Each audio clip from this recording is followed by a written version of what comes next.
ലോകത്തിൽ മനുഷ്യന്റെ ജീവിതത്തില് പാപം എങ്ങനെ കടന്നു വന്നുവെന്ന് നാടകീയമായി അവതരിപ്പിക്കുന്ന ഭാഗമാണ് ഉൽപ്പത്തി 3:8 മുതൽ 13 വരെയുള്ള തിരുവചന ഭാഗങ്ങൾ. നമുക്കെല്ലാവർക്കും അറിയാം, നമ്മുടെ എല്ലാവരുടെയും ജീവിതത്തില് പാപത്തിന്റെ ഒരു അരങ്ങേറ്റം എല്ലാ ജീവിതത്തിലുമുണ്ട്.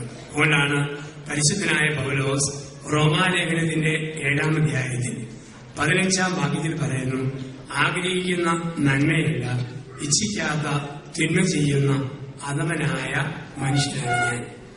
ആഗ്രഹിക്കുന്ന നന്മയല്ല ഇച്ഛിക്കാതെ തിന്മ ചെയ്യുന്ന അധമനായ മനുഷ്യനാണ് ഞാൻ. എല്ലാവരിലുമുണ്ട് പാപത്തിന്റെ ഒരു വലിയ അരങ്ങേറ്റം. നല്ലത് പറയണമെന്നറിയാം, പക്ഷെ പറഞ്ഞു വരുമ്പോൾ കുറ്റം പറച്ചിലായിട്ട് മാറും. നല്ലത് കേൾക്കണമെന്നറിയാം, പക്ഷെ പരദൂഷണം കേൾക്കുമ്പോഴാണ് ഒരു സന്തോഷം. നല്ലത് ചിന്തിക്കണമെന്നറിയാം, പക്ഷെ വേണ്ടാത്ത കാര്യം ചിന്തിക്കുമ്പോഴാണ് ഒരു നിർവൃതി. ഇത് മനുഷ്യന്റെ പാപാവസ്ഥയെ സൂചിപ്പിക്കുന്നു. നാട്ടിൽ അവധിക്ക് വന്നപ്പോ 100-ന്റെ 2 നോട്ടുമായിട്ട് പച്ചക്കറി മേടിക്കാൻ പോയി, പച്ചക്കറി മേടിക്കാനും പോയി. ഒന്ന് കീറി പറഞ്ഞ നമ്പർ തോർണം പോലെ ഞാന്ന് കിടക്കുന്ന പഴച്ചൻ നോട്ട്, മറ്റേത് റിസർവ് ബാങ്കിന്റെ മഷിമായാത പുത്തൻ നോട്ട്.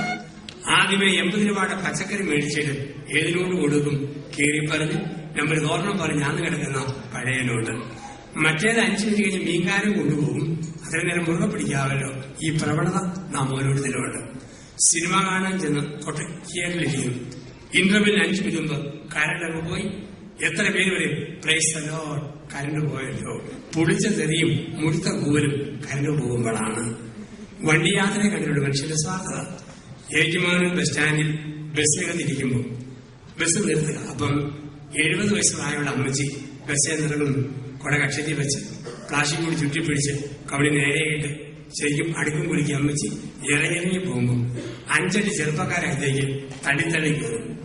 ഇവര് തള്ളി കയറും തോറും തള്ള പുറകോട്ട് തള്ളി മാറ്റപ്പെടുക. അമ്മച്ചിക്ക് ഇറങ്ങാൻ പറ്റുന്നില്ല. അവസാനം മടുത്തിട്ട് അമ്മ പറയുക, പൊന്നു മക്കളെ, ഒരു കാര്യം ഓർത്തോണം, നിങ്ങൾക്ക് ഈ വണ്ടിയിലല്ലാതെ വേറെ ഏത് വണ്ടിയെ വെള്ളം കയറാൻ പറ്റും. പക്ഷെ എന്റെ അവസ്ഥയെ നോക്കി എനിക്ക് ഇതേന്നല്ലാതെ ഏതെങ്കിലും വണ്ടിയെന്ന് പുറത്തേക്ക് ഇറങ്ങാനായിട്ട് പറ്റുമോ? വണ്ടിയാത്രയെ കാണാം മനുഷ്യന്റെ സ്വാർത്ഥത. ഇവിടെയാണ് പറയുക, ആഗ്രഹിക്കുന്ന നന്മയല്ല ഇച്ഛിക്കാതെ തിന്മ ചെയ്യുന്ന അധമനായ മനുഷ്യനാണ് ഞാൻ. ഇത് വളരെ നാടകീയമായിട്ടാണ് അവതരിപ്പിച്ചിരിക്കുക. പട്ടി കുരച്ചില്ലെങ്കിലും പട്ടി തന്നെയാണ്. കുരയ്ക്കാനുള്ള സാധ്യത പട്ടിയിൽ ഉള്ള കാലത്തോട്. മനുഷ്യൻ പാപം ചെയ്തില്ലെങ്കിലും ഭാവിയാണ് പാപവാസന മനുഷ്യനിൽ ഉള്ള കാലത്തോടും. വളരെ നാടകീയമായി അവതരിപ്പിച്ചിരിക്കുന്നു. നമ്മുടെയൊക്കെ മുതുമുത്തശ്ശി ഹവ്വാവല്യമ്മച്ചി സായാഹ്ന സവാരിക്ക് ഏതുന്തോട്ടത്തിലൂടെ ഒറ്റയ്ക്ക് വിലാത്തുമ്പോൾ നുണയന്റെ അപ്പന്റെ അപ്പനും മുത്തപ്പൻ പാപിന്റെ രൂപത്തിൽ ഏതുന്തോട്ടത്തിൽ കടന്നു വരുന്നു. എന്റെ ചോദ്യം, വണ്ടിപ്പെണ്ണെ ഹവ്വ വിശക്കുന്നില്ലേടി? അവിടെ വെച്ച് വിശക്കുന്നോന്നു കോടതി കഴിയുന്ന രൂക്ഷണം നമുക്ക് അടിച്ചു കയറുന്നു. അതെയും കത്തിയുള്ള വിശപ്പടി. ഇത്രമാത്രം വിശന്നാലും ഈ കാണുന്ന തോട്ടത്തിൽ നിന്നും ഒരു പഴം എങ്കിലും തിന്നാൻ പറ്റുമോ? അവിടെ ഒരു പഴം ഏതെല്ലാം പഴം തിന്നാം? ചക്കപ്പഴം, മാങ്ങാപ്പഴം, പേരയ്ക്ക, സപ്പോട്ടയ്ക്ക, പഴുത്ത് തൊടുത്ത് തൂങ്ങിക്കിടക്കുന്ന ഏത് പഴം വേണേലും തിന്നാം. ഇതൊക്കെ തിന്നാലും ചുമന്ന് പഴുത്ത് തൊടുത്ത് കിടക്കുന്ന അത്തിപ്പഴം സങ്കല്പത്തിൽ അത് തിന്നാവോ? അവിടെ പറയോ അത് വിലക്കപ്പെട്ട കനി, അതുകൊണ്ട് വേറെ ഏത് പഴം വേണേലും തിന്നാം. പൊട്ടിപ്പെണ്ണയെ പോയില്ലേ? ഈ പഴം തിന്നാതെ ഭൂമിയിൽ വേറെ ഏത് പഴത്തിന് എന്താ കാര്യം? പെണ്ണാണെങ്കിൽ അത് തന്നെ. പിടിക്കടി, കുനിക്കടി, കടിക്കടി, കെട്ടിയവനെ കടിപ്പിക്കടി, അവളും കടിച്ചു അവനും കടിച്ചു, വിലക്കപ്പെട്ട കനി. നാടകീയമായ അവതരണം. എന്താണ് ഈ പഴം? ഒരിക്കലും ഒരു കവലയിൽ ഞാൻ കേട്ടു, ഒരു ബന്ധുക്കോസ്തരം കേട്ട ഒരു പാസ്റ്റർ ഇങ്ങനെ പ്രസംഗിക്കുന്നത് കേട്ടു. ആവും ഹവ്വായും കൂടെ സെക്സ് ആസ്വദിച്ചതാണ് ഒന്നാമത്തെ പഴം. അത് എവിടുത്തെ പഴമാണെന്ന് പാസ്റ്റർക്ക് മാത്രമേ അറിയാം. അങ്ങനെ പഴം ബൈബിളിൽ പൊട്ടനാക്കിയൊന്നുമില്ല.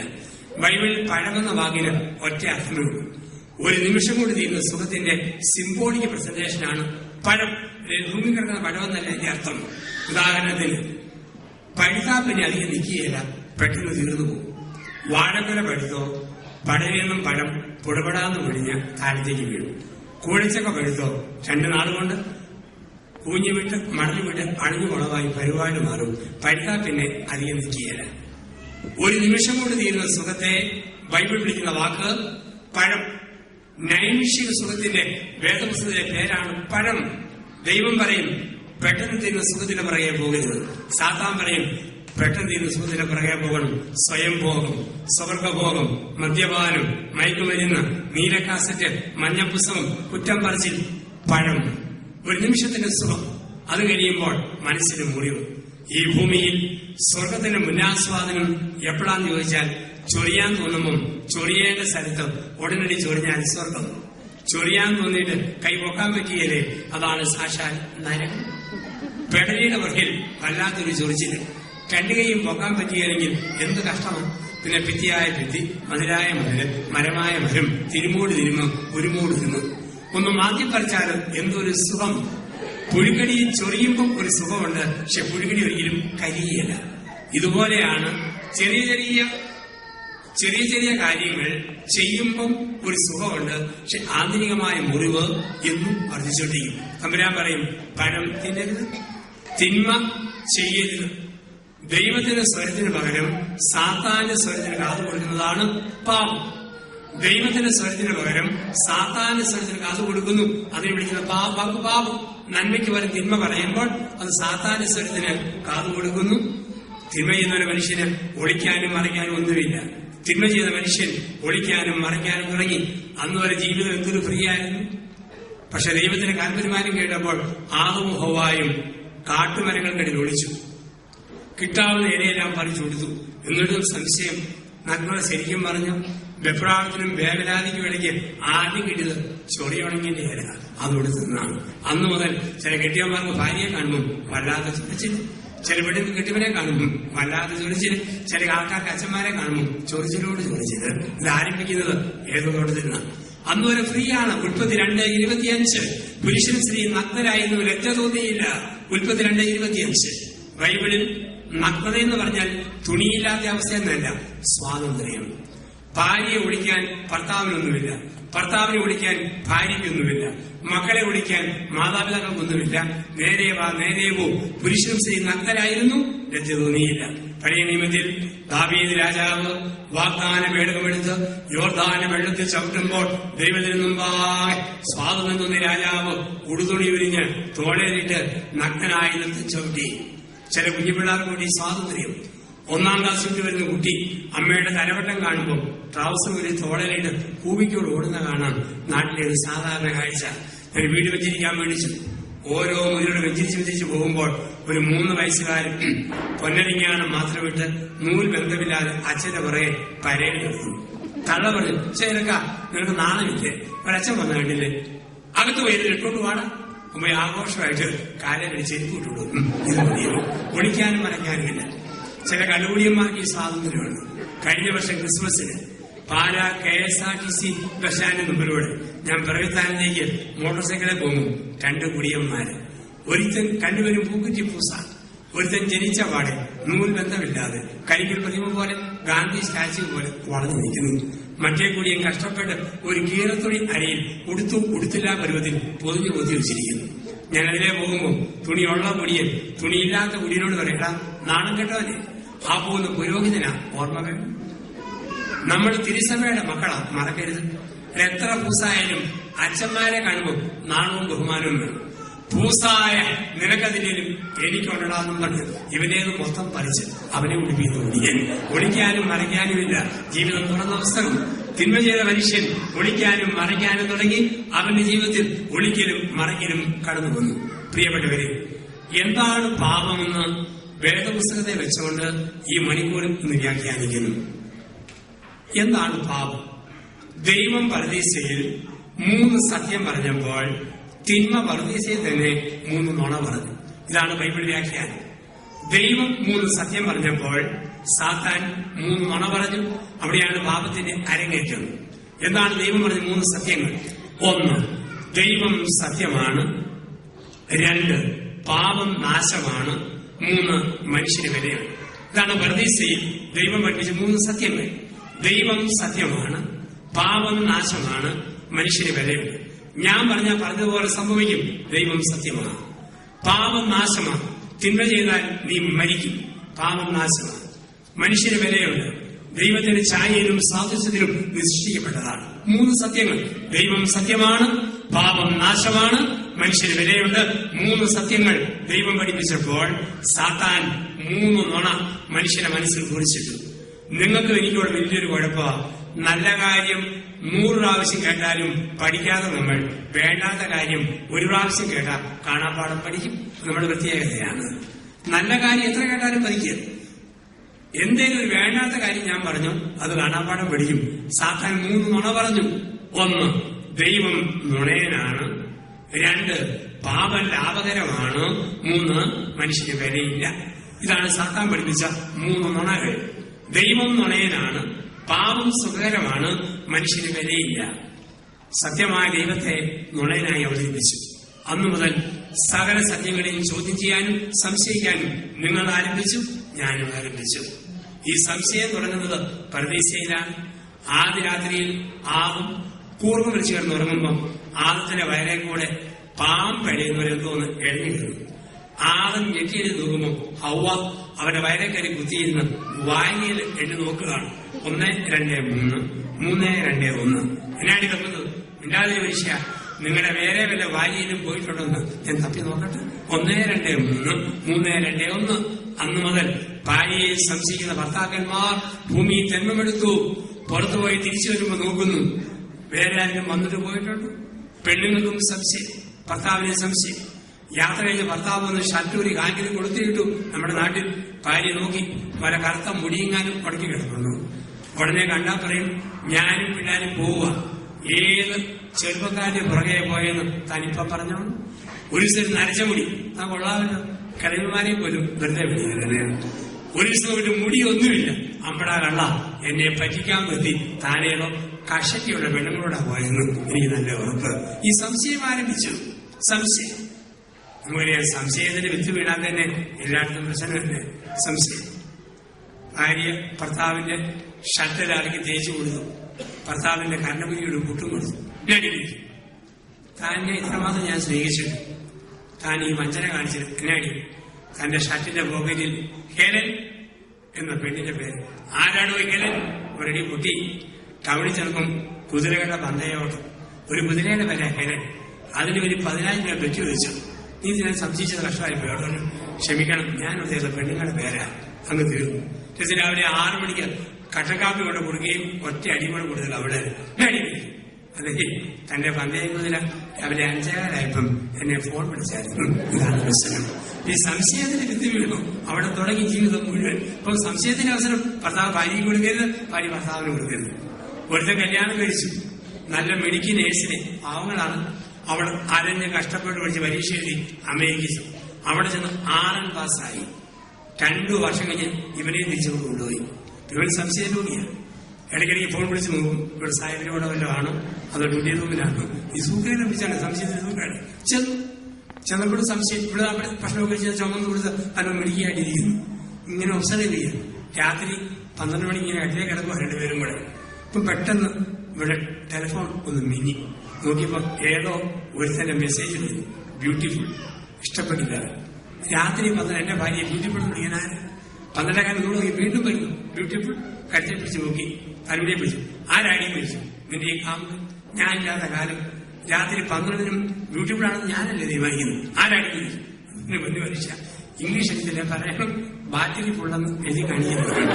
ഈ സംശയം തൊട്ടതും പിടിച്ചതൊക്കെ ജീവിതത്തിന്റെ അവസരമാണ്. അപ്പം പർദീസിൽ ആരംഭിക്കുന്ന ഈ സംശയത്തിന്റെ വിത്ത് അവിടെ ആരംഭിക്കുന്ന ജീവിതത്തിൽ തകർച്ചകളായി കണ്ടുവരണം. അപ്പം പർദീസയിൽ ആരംഭിച്ച സംശയം സത്യമായ ദൈവത്തെ നുണയനായി സാത്താൻ അവതരിപ്പിച്ചു. 2, ദൈവം പറഞ്ഞു പാപം നാശകരമാണ്. സാത്താൻ പറഞ്ഞു പാപം ലാഭകരമാണ്. തിന്നു നോക്ക്, എന്തൊരു രസമാണ്. അതുകൊണ്ടാണ് മനഃപൂർവ്വം വെറുതെ വീക്ഷിക്കാത്ത തിന്മകൾ അനുകൂല സാഹചര്യത്തിൽ അതുപോലെ തിരിച്ചു വരും. 50 നോയമ്പിൽ പാല്, മുട്ട, ഇറച്ചി, മീന് ഒക്കെ ഉപേക്ഷിച്ചിട്ട് ചൊറിഞ്ഞ വർത്താനം പറയുന്നത് ആണുങ്ങളെ പെണ്ണുങ്ങളെ കണ്ടിട്ടുണ്ട്. ദുഃഖവെള്ളിയാഴ്ച ഇറച്ചി ഒരുത്തി കൂട്ടിക്കണം. നാവിനെ നിയന്ത്രിക്കണം, അതാണ് കൂടുതൽ നല്ലത്. കണ്ണിനെ നിയന്ത്രിക്കണം, കാതിനെ നിയന്ത്രിക്കണം, അതാണ് പുണ്യം. അല്ലാണ്ട് ഇറച്ചി മീനും മാറ്റിവെക്കുന്നത് നല്ല പുണ്യം. പുണ്യമുണ്ട്, ഇതും കൂടെ ഒപ്പം മാറ്റി വെച്ചാൽ. ഇത് മാറ്റിവെക്കാതെ ഈ ഇറച്ചി മീനും വെച്ചോണ്ട് എന്ത് കാര്യമിരിക്കുന്നു? ഏപ്രിൽ 5 കഴിഞ്ഞ് ഒരു പിശാച് പോയി 7 കൂടെ കൂട്ടിക്കൊണ്ട് വരുന്ന കാണാം. ഭയങ്കര നോമ്പ. ഭാര്യയോട് കോപിക്കുന്നതിൽ ഒരു മാറ്റവും ഇല്ല. ഭയങ്കര നോമ്പ. കെട്ടിക്കൊണ്ട് കുത്തുവർത്താനം പറയുന്നതിനകത്ത് ഒരു പ്രയാസമില്ല. എന്നാ നോക്കും, ഇതൊക്കെ ചുമ്മാ വിഡ്ഢിത്തത്തിന്റെ സൈക്കോളജിക്കൽ സാറ്റിസ്ഫാക്ഷൻ. അർത്ഥം എന്ന് പറയുന്നത് പരമാവധി മിണ്ടാതിരുന്ന അന്തരീക്ഷ വായുവിനെ അല്പം കൂടി ശ്രദ്ധീകരിക്കുക. 50 ദിവസങ്ങളിൽ ആവശ്യമില്ലാത്ത കാര്യം കേൾക്കാതിരിക്കുക. അതാണ് ത്യാഗം. ആ ത്യാഗത്തിന്റെ കൂട്ടത്തിൽ മത്സ്യ മാംസ പഠനം വെച്ചാൽ അതിന് പുണ്യമുണ്ട്. ഒരു പുണ്യമുണ്ടെന്ന് ആര് പറഞ്ഞേക്കല്ലേ? ഇപ്പൊ ജീവിതത്തിൽ നമ്മൾ ഒരു പാപം ലാഭകരമാണ് എന്നൊരു ചിന്ത. അതുകൊണ്ടാണ് നോയമ്പ് നോക്കുന്നയാൾ നോയമ്പ് വീട് കഴിയുമ്പം പഴയ തിന്മ ആവർത്തിക്കുന്നു. എന്തുകൊണ്ടാണ് പാപം ലാഭകരം? ഇടവകയിലെ അറിയപ്പെടുന്ന കണ്ടുപിടിയൻ മത്തായി ചേട്ടൻ വികാരിച്ച് നോക്കുമ്പോഴൊന്നും മത്തായിയുടെ തുണി അരയിലില്ല, തോളയിലാണ് കാണുന്നത്. അച്ഛൻ മത്തായി മദ്യപാനത്തെ ക്രൂശിക്കണം, മോഹങ്ങളെ പെട്ടിലാക്കണം, ഇച്ഛകളെ കലനവിച്ച് കൂടണം, ഒരു പുതിയ മനുഷ്യനായി നീ മാറണം. മത്തായി സംബന്ധിച്ചു. ഒരു മാസം കഴിച്ച് നോക്കുമ്പോൾ മത്തായി തുണി പറിച്ച് കോലെ പൊക്കി പട്ടം പറപ്പിക്കുന്നവര് സിറ്റിയിലൂടെ നടന്നു പോകുന്നു.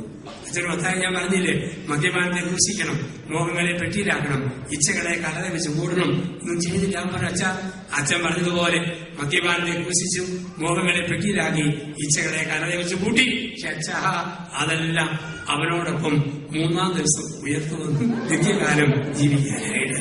മനഃപൂർവ്വം വെറുത്തുപേക്ഷിക്കാത്ത തിന്മകൾ അനുകൂല സാഹചര്യത്തിൽ അതുപോലെ തിരിച്ചു വരും.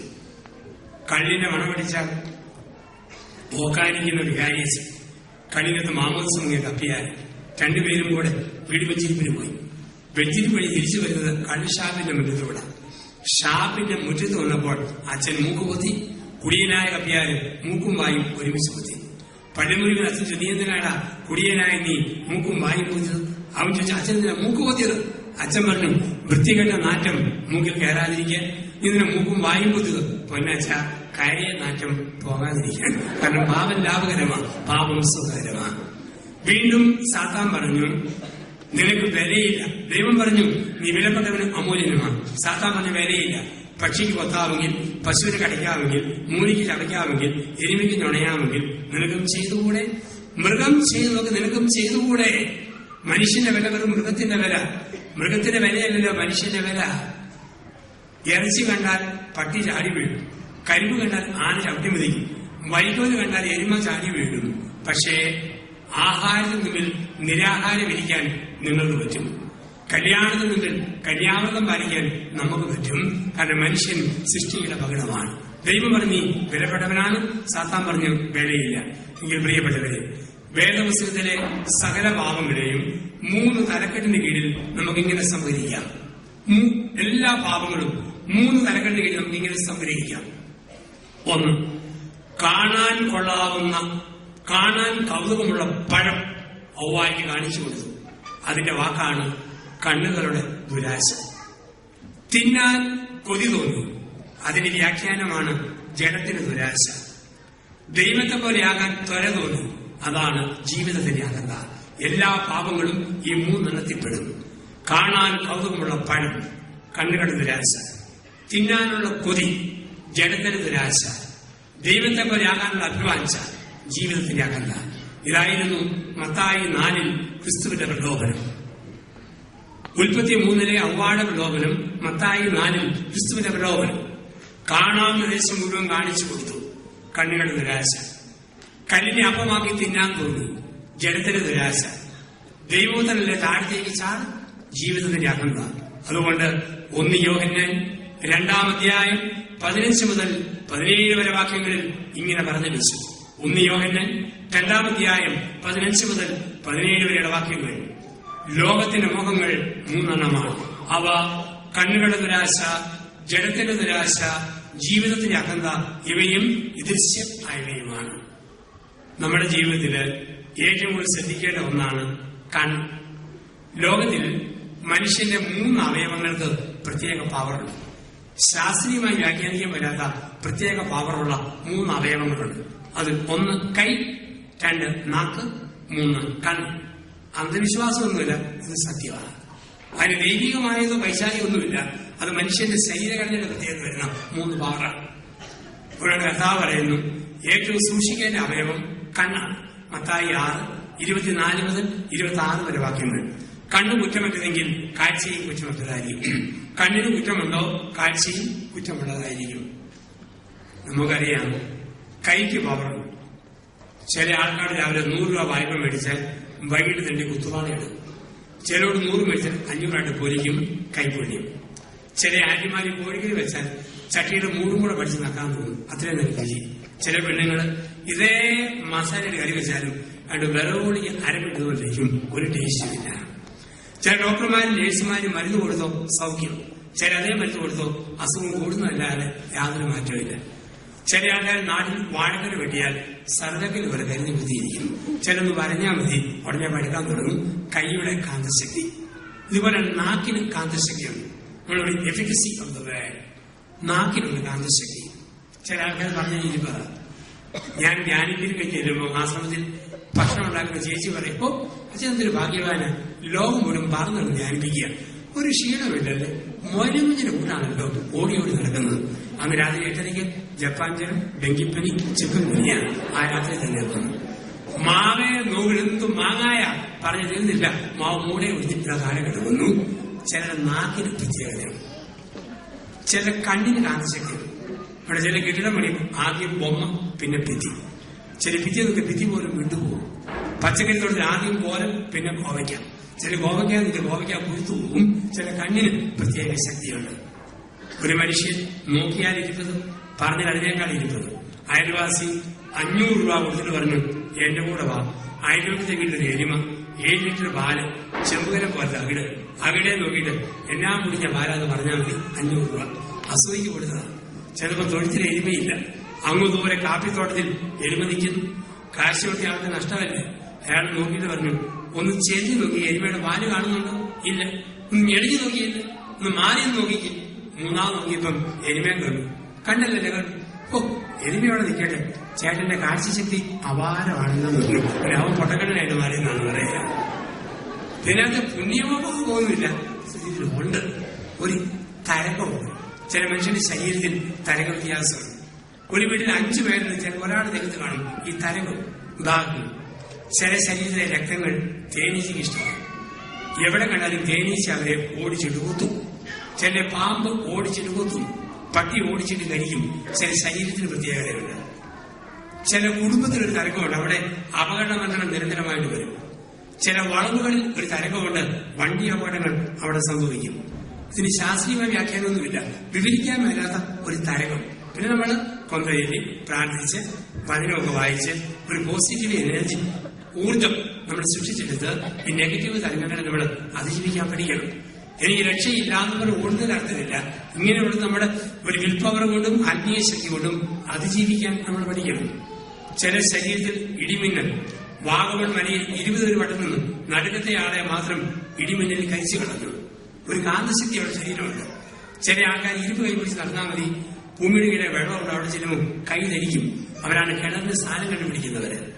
ചില നടന്നു പോകുമ്പോൾ ഇരുമ്പോ യെല്ലോ കിടന്നു ദേഹത്ത് ഒരു തരംഗം വരും. അവരാണ് കൂടോത്രം മാതിയെടുക്കുന്ന സിദ്ധന്മാരൻ അറിയപ്പെടുന്നവര്. ഇപ്പൊ പ്രകൃതിയിൽ ഒരു തരംഗമുണ്ട്. ആ തരംഗം കൊണ്ട് ഇതൊക്കെ സംഭവിക്കുമ്പോൾ ഓർക്കുക, കണ്ണുകൾക്കൊരു പ്രത്യേകത. ഇതാണ് പറഞ്ഞു വരിക. നമ്മൾ വ്യാഖ്യാനിക്കുന്നത് ഉള്ളിലെ ചിന്ത പോലെ കണ്ണിന്റെ യാത്ര. എന്റെ ഉള്ളെങ്ങനെയാണ് കണ്ണെങ്ങനെ യാത്ര ചെയ്യും. വസ്ത്രപ്രമമുള്ള ഒരു സ്ത്രീ അവധിക്ക് വരും കോട്ടയത്ത് എന്നാൽ അവളെ കാണുന്നത് അയ്യപ്പാസ്, പാത്താസ്, പുളിമൂട്ട്, ബൊമ്പേട്ടയും ഇങ്ങനെ ജെവലിക്കടകൾ മാത്രം അവള് കാണും. സ്വർണ്ണപ്രമമുള്ളവൾ പോയാൽ കാണുന്നത് Alukkas, Alappatt, Joseph jewellery, Malabar gold, Bhima gold, Kalyan gold, ഈ സ്വർണ്ണക്കടകൾ മാത്രം അവള് കാണും. ഒരു പട്ടി എറണാകുളത്ത് വന്നാൽ കാണുന്നത് കശാപ്പുകട, മീൻകട, എല്ലാം മുള്ള വേസ്റ്റ്, ഇത് മാത്രം കാണും. കുടിയൻ കാണുന്നത് പാറകോട്ടിലെ കല്ലുഷാപ്പ്, ബിവറേജ് കോഷന്റെ ഹോൾസെയിൽ കട, ഇത് മാത്രം കാണും. മലത്തരേസ് തൃശ്ശൂർ വന്നാൽ കാണുവാരുന്നത് മന്ദബുദ്ധി, മാറാരോഗി, അനാഥപ്പെടാൻ ആരോഗ്യമില്ലാത്തവര്. ഉള്ളെങ്ങനെയാണോ കണ്ണങ്ങനെ യാത്ര ചെയ്യും. ഞാൻ ട്രിവാൻഡ്രത്തിന് പോകുമ്പോൾ കോട്ടയം KSRTC ബസ് സ്റ്റാൻഡിൽ ബസ്സിലിരിക്കുമ്പോൾ കാപ്പ് കുടിക്കാൻ സമയമെന്ന് പറഞ്ഞു. കുറെ പേര് ഇറങ്ങിപ്പോയി. ഞങ്ങൾ അടുത്തിരുന്ന് കുറച്ച് പേര്. ഞാൻ പുസ്തകം ഇങ്ങനെ വായിച്ചുകൊണ്ടിരിക്കുക. കുറച്ച് കഴിഞ്ഞൊരു ശബ്ദം. ഞാൻ നോക്കുമ്പോൾ ആളുകളെ ചാടി എഴുന്നേറ്റ് പുറത്തോട്ട് നോക്കുന്നു. ഞാനും നോക്കി. അപ്പോഴാണ് കാണുക, തനി ചെറുപ്പക്കാരിയായിരുന്നു. ഒരു സിനിമയുടെ പോസ്റ്റർ പശ തേച്ച് മതിലിൽ ഒട്ടിച്ചു പോകുന്നു. സിനിമയുടെ പേര് കിന്നാരത്തുമ്പികൾ, നായിക ഷക്കീല. ഷക്കീല എന്ന് പറഞ്ഞാൽ തന്നെ വസ്ത്രത്തിന് ഭൂരിപക്ഷ മേഖലയിൽ കടുത്ത ദാരിദ്ര്യം അനുഭവിക്കുന്നവളും ഉടുത്ത തുണിക്ക് 80% കിഴിവുള്ളവരും ഇവിടെയെങ്കിലും ഒപ്പിച്ചു വെക്കുക. ആളുകൾ വായും പൊളിച്ച് ശക്തിയിലെ നോക്കുമ്പോൾ ഒരു അമ്പലക്കാള വന്നു 2 കാലും നിലത്ത് കുത്തി 2 കൈയും ഭിത്തിയെ കുത്തി ശക്തിയിലേക്ക് അടിച്ചു കയറി ചവച്ചു തുപ്പി താഴെ ഇടുന്നു. അമ്പലക്കാളയ്ക്ക് പോലും അറിയാം കാണാൻ കൊള്ളുന്ന സാധനമാക്കി തൂങ്ങി കിടക്കുന്നു. മനുഷ്യൻ വായും പൊളിച്ച് നോക്കുന്നു. കണ്ണുകളുടെ ദുരാശ. കണ്ണുകളുടെ ദുരാശ ചെയ്യുന്ന രണ്ടാമത്തെ സ്റ്റേജ് ജഡത്തിന്റെ ദുരാശ. 2 സാമുവേൽ 11, 12, 13 അധ്യായങ്ങൾ. കണ്ണുകളെ നിയന്ത്രിക്കാഞ്ഞ ദാവീദ് രാജാവ് ബത്ശബയെ ബലാത്സംഗം ചെയ്തു. ടെലിഫോണിലൂടെ സഭ്യതയില്ലാതെ നീണ്ടനേരം വർത്തമാനം പറഞ്ഞാൽ ജഡികമായ പാപത്തിന് വീഴും. ഒരു ബ്ലൂ ഫിലിം കണ്ട് ഉറങ്ങാൻ പോയാൽ ജഡികമായ പാപത്തിന് വീഴും. വൃത്തികളുടെ പടം കണ്ട് മയങ്ങാൻ പോയാൽ ജഡികമായ പാപത്തിന് വീഴും. കണ്ണുകളെ നിയന്ത്രിച്ചില്ലേ ജഡത്തിന് ദുരാശ. 1 കണ്ണുകളുടെ ദുരാശ, 2 ജഡത്തിന്റെ ദുരാശ, 3 ജീവിതത്തിന്റെ അഹന്ത. ജീവിതത്തിന്റെ അഹന്ത. കർത്താവായ യേശു മനുഷ്യൻ 2 കൂട്ടം പാപങ്ങളെ പിടിച്ചു. പക്ഷേ ഒരു പാപത്തെ യേശു പരിഹരിച്ചു. മനുഷ്യന് ബലത്തിന്റെ പാപങ്ങളുമുണ്ട്, ബലഹീനതയുടെ പാപങ്ങളുമുണ്ട്. വ്യഭിചാരത്തിന് സ്ത്രീ വേണ്ടത് ബലഹീനതയുടെ പാപമാണ്. പക്ഷെ നിയമത്തിന്റേത് ബലത്തിന്റെ പാപമോ? അഹങ്കാരം. പരിസയെ യേശു കടുപ്പതി പറഞ്ഞു. വ്യഭിചാരത്തിൽ പിടിക്കുന്നത് പറഞ്ഞു, മേലിൽ നീ പാപം ആവർത്തിക്കരുത്, തിന്മ ചെയ്യരുത്. അപ്പോൾ നമ്മുടെ ജീവിതത്തിൽ അഹങ്കാരം ഒരു ബലത്തിന്റെ പാപമാണ്. പല വിധത്തിലാണ് മനുഷ്യന് അഹങ്കാരം വരിക. സുന്ദരിയായ ഭാര്യയെ ഓർത്ത് അഹങ്കരിക്കുന്ന ഭർത്താവ്, സമർത്ഥനായ കെട്ടിവനെ ഓർത്ത് അഹങ്കരിക്കുന്ന ഭാര്യ, മിടുക്കരായ മക്കളെ ഓർത്ത് ഞെളിവിൽ കൊടുക്കുന്ന മാതാപിതാക്കൾ, ശമ്പളത്തിന്റെ അക്കം ഓർത്ത്, വീടിന്റെ മുഴുപ്പോർത്ത്, സമൂഹത്തിലെ സ്വാധീനം ഓർത്ത് ഓരോ വിധത്തിൽ അഹങ്കാരം കടന്നു വരാം. പാലായി ഒരു ചേട്ടന് ജർമ്മനിയിലെ നേഴ്സായ മകൾ 7 പവന്റെ ഡിസ്കോ സ്വർണമാല പണിയിച്ചു കൊടുത്തു. മാലയുടെ മുഴുത്ത കുരിശും ഇട്ടുകൊടുത്തു. ആ മാല കിട്ടിയെന്ന് ചേട്ടൻ ഷർട്ട് ഊരി ദൂരെ കിടന്നു. കാരണം പാലാക്കാരെ മാല കാണിക്കാൻ ഷർട്ടൊരു തടസ്സം. എന്നും രാവിലെയും വൈകുന്നേരവും പാലാ ടൗണിലൂടെ 1/2 മണിക്കൂർ നടപ്പോട് നടത്തും. 6-7 മാസം ഇത് കണ്ട് ആൾക്കാർ മടുത്തു. വൈലോകത്തിൽ അമ്മച്ചി പ്രാർത്ഥിക്കുക, ദൈവമേ ഈ മനുഷ്യന് മാല മേടിച്ചു കൊടുത്ത പെണ്ണിന്റെ കാര്യം ഒരു മുള്ളു പോലും കൊള്ളാതെ കാത്തോടും. ഞങ്ങൾ പാലക്കാട് മഹാഭാഗ്യം, മാലയാണല്ലോ കൊടുത്തത്, അരിഞ്ഞാണം ആകാഞ്ഞത് നന്നായി. അഹന്ത പരവത്തിലാണ് മനുഷ്യൻ പ്രകടിപ്പിക്കുക അഹങ്കാരങ്ങളെ. കർത്താവായ യേശു മനുഷ്യന്റെ 4 അഹങ്കാരങ്ങളെ വേദപുസ്തകത്തിൽ പേരെടുത്ത് പരിഹസിച്ചു. 4 അഹങ്കാരങ്ങളെ. 1 പാരമ്പര്യത്തിന്റെ അഹങ്കാരം. യേശു പരിഹസിച്ച 1ാമത്തെ അഹങ്കാരം പാരമ്പര്യത്തിന്റെ അഹങ്കാരം. കുറേയേറെ പേര് യേശുവിന്റെ അടുത്ത് എന്ന് പറഞ്ഞു, ഞങ്ങൾക്ക് പൂർവ്വപിതാവായി അബ്രാഹമുണ്ട്, ഇന്നലെ പെയ്ത മഴയത്ത് ഇന്നുകളത്തെ തകരകളല്ല, ഞങ്ങൾക്ക് നല്ല പാരമ്പര്യമുണ്ട്. യേശു പറഞ്ഞു, പാരമ്പര്യം പറഞ്ഞ് എഴുതരുത്. അബ്രഹാമിന് മക്കളെ സൃഷ്ടിക്കാൻ, കല്ലിൽ നിന്ന് സൃഷ്ടിക്കാൻ സർവശക്തിന് കഴിയും. നമ്മളൊരിക്കലും ഞാൻ ഇന്ന കുടുംബത്തിലേതാണ്, ഇന്ന വീടാണ്, ഇന്ന സ്ഥലമാണ്, പുരാതന കത്തോലിക്ക കുടുംബമാണ്, ഇതൊന്നും പറയരുത്. നമ്മൾ നന്നായിട്ട് ജീവിച്ച് വീട്ടുപേരുണ്ടാക്കുക.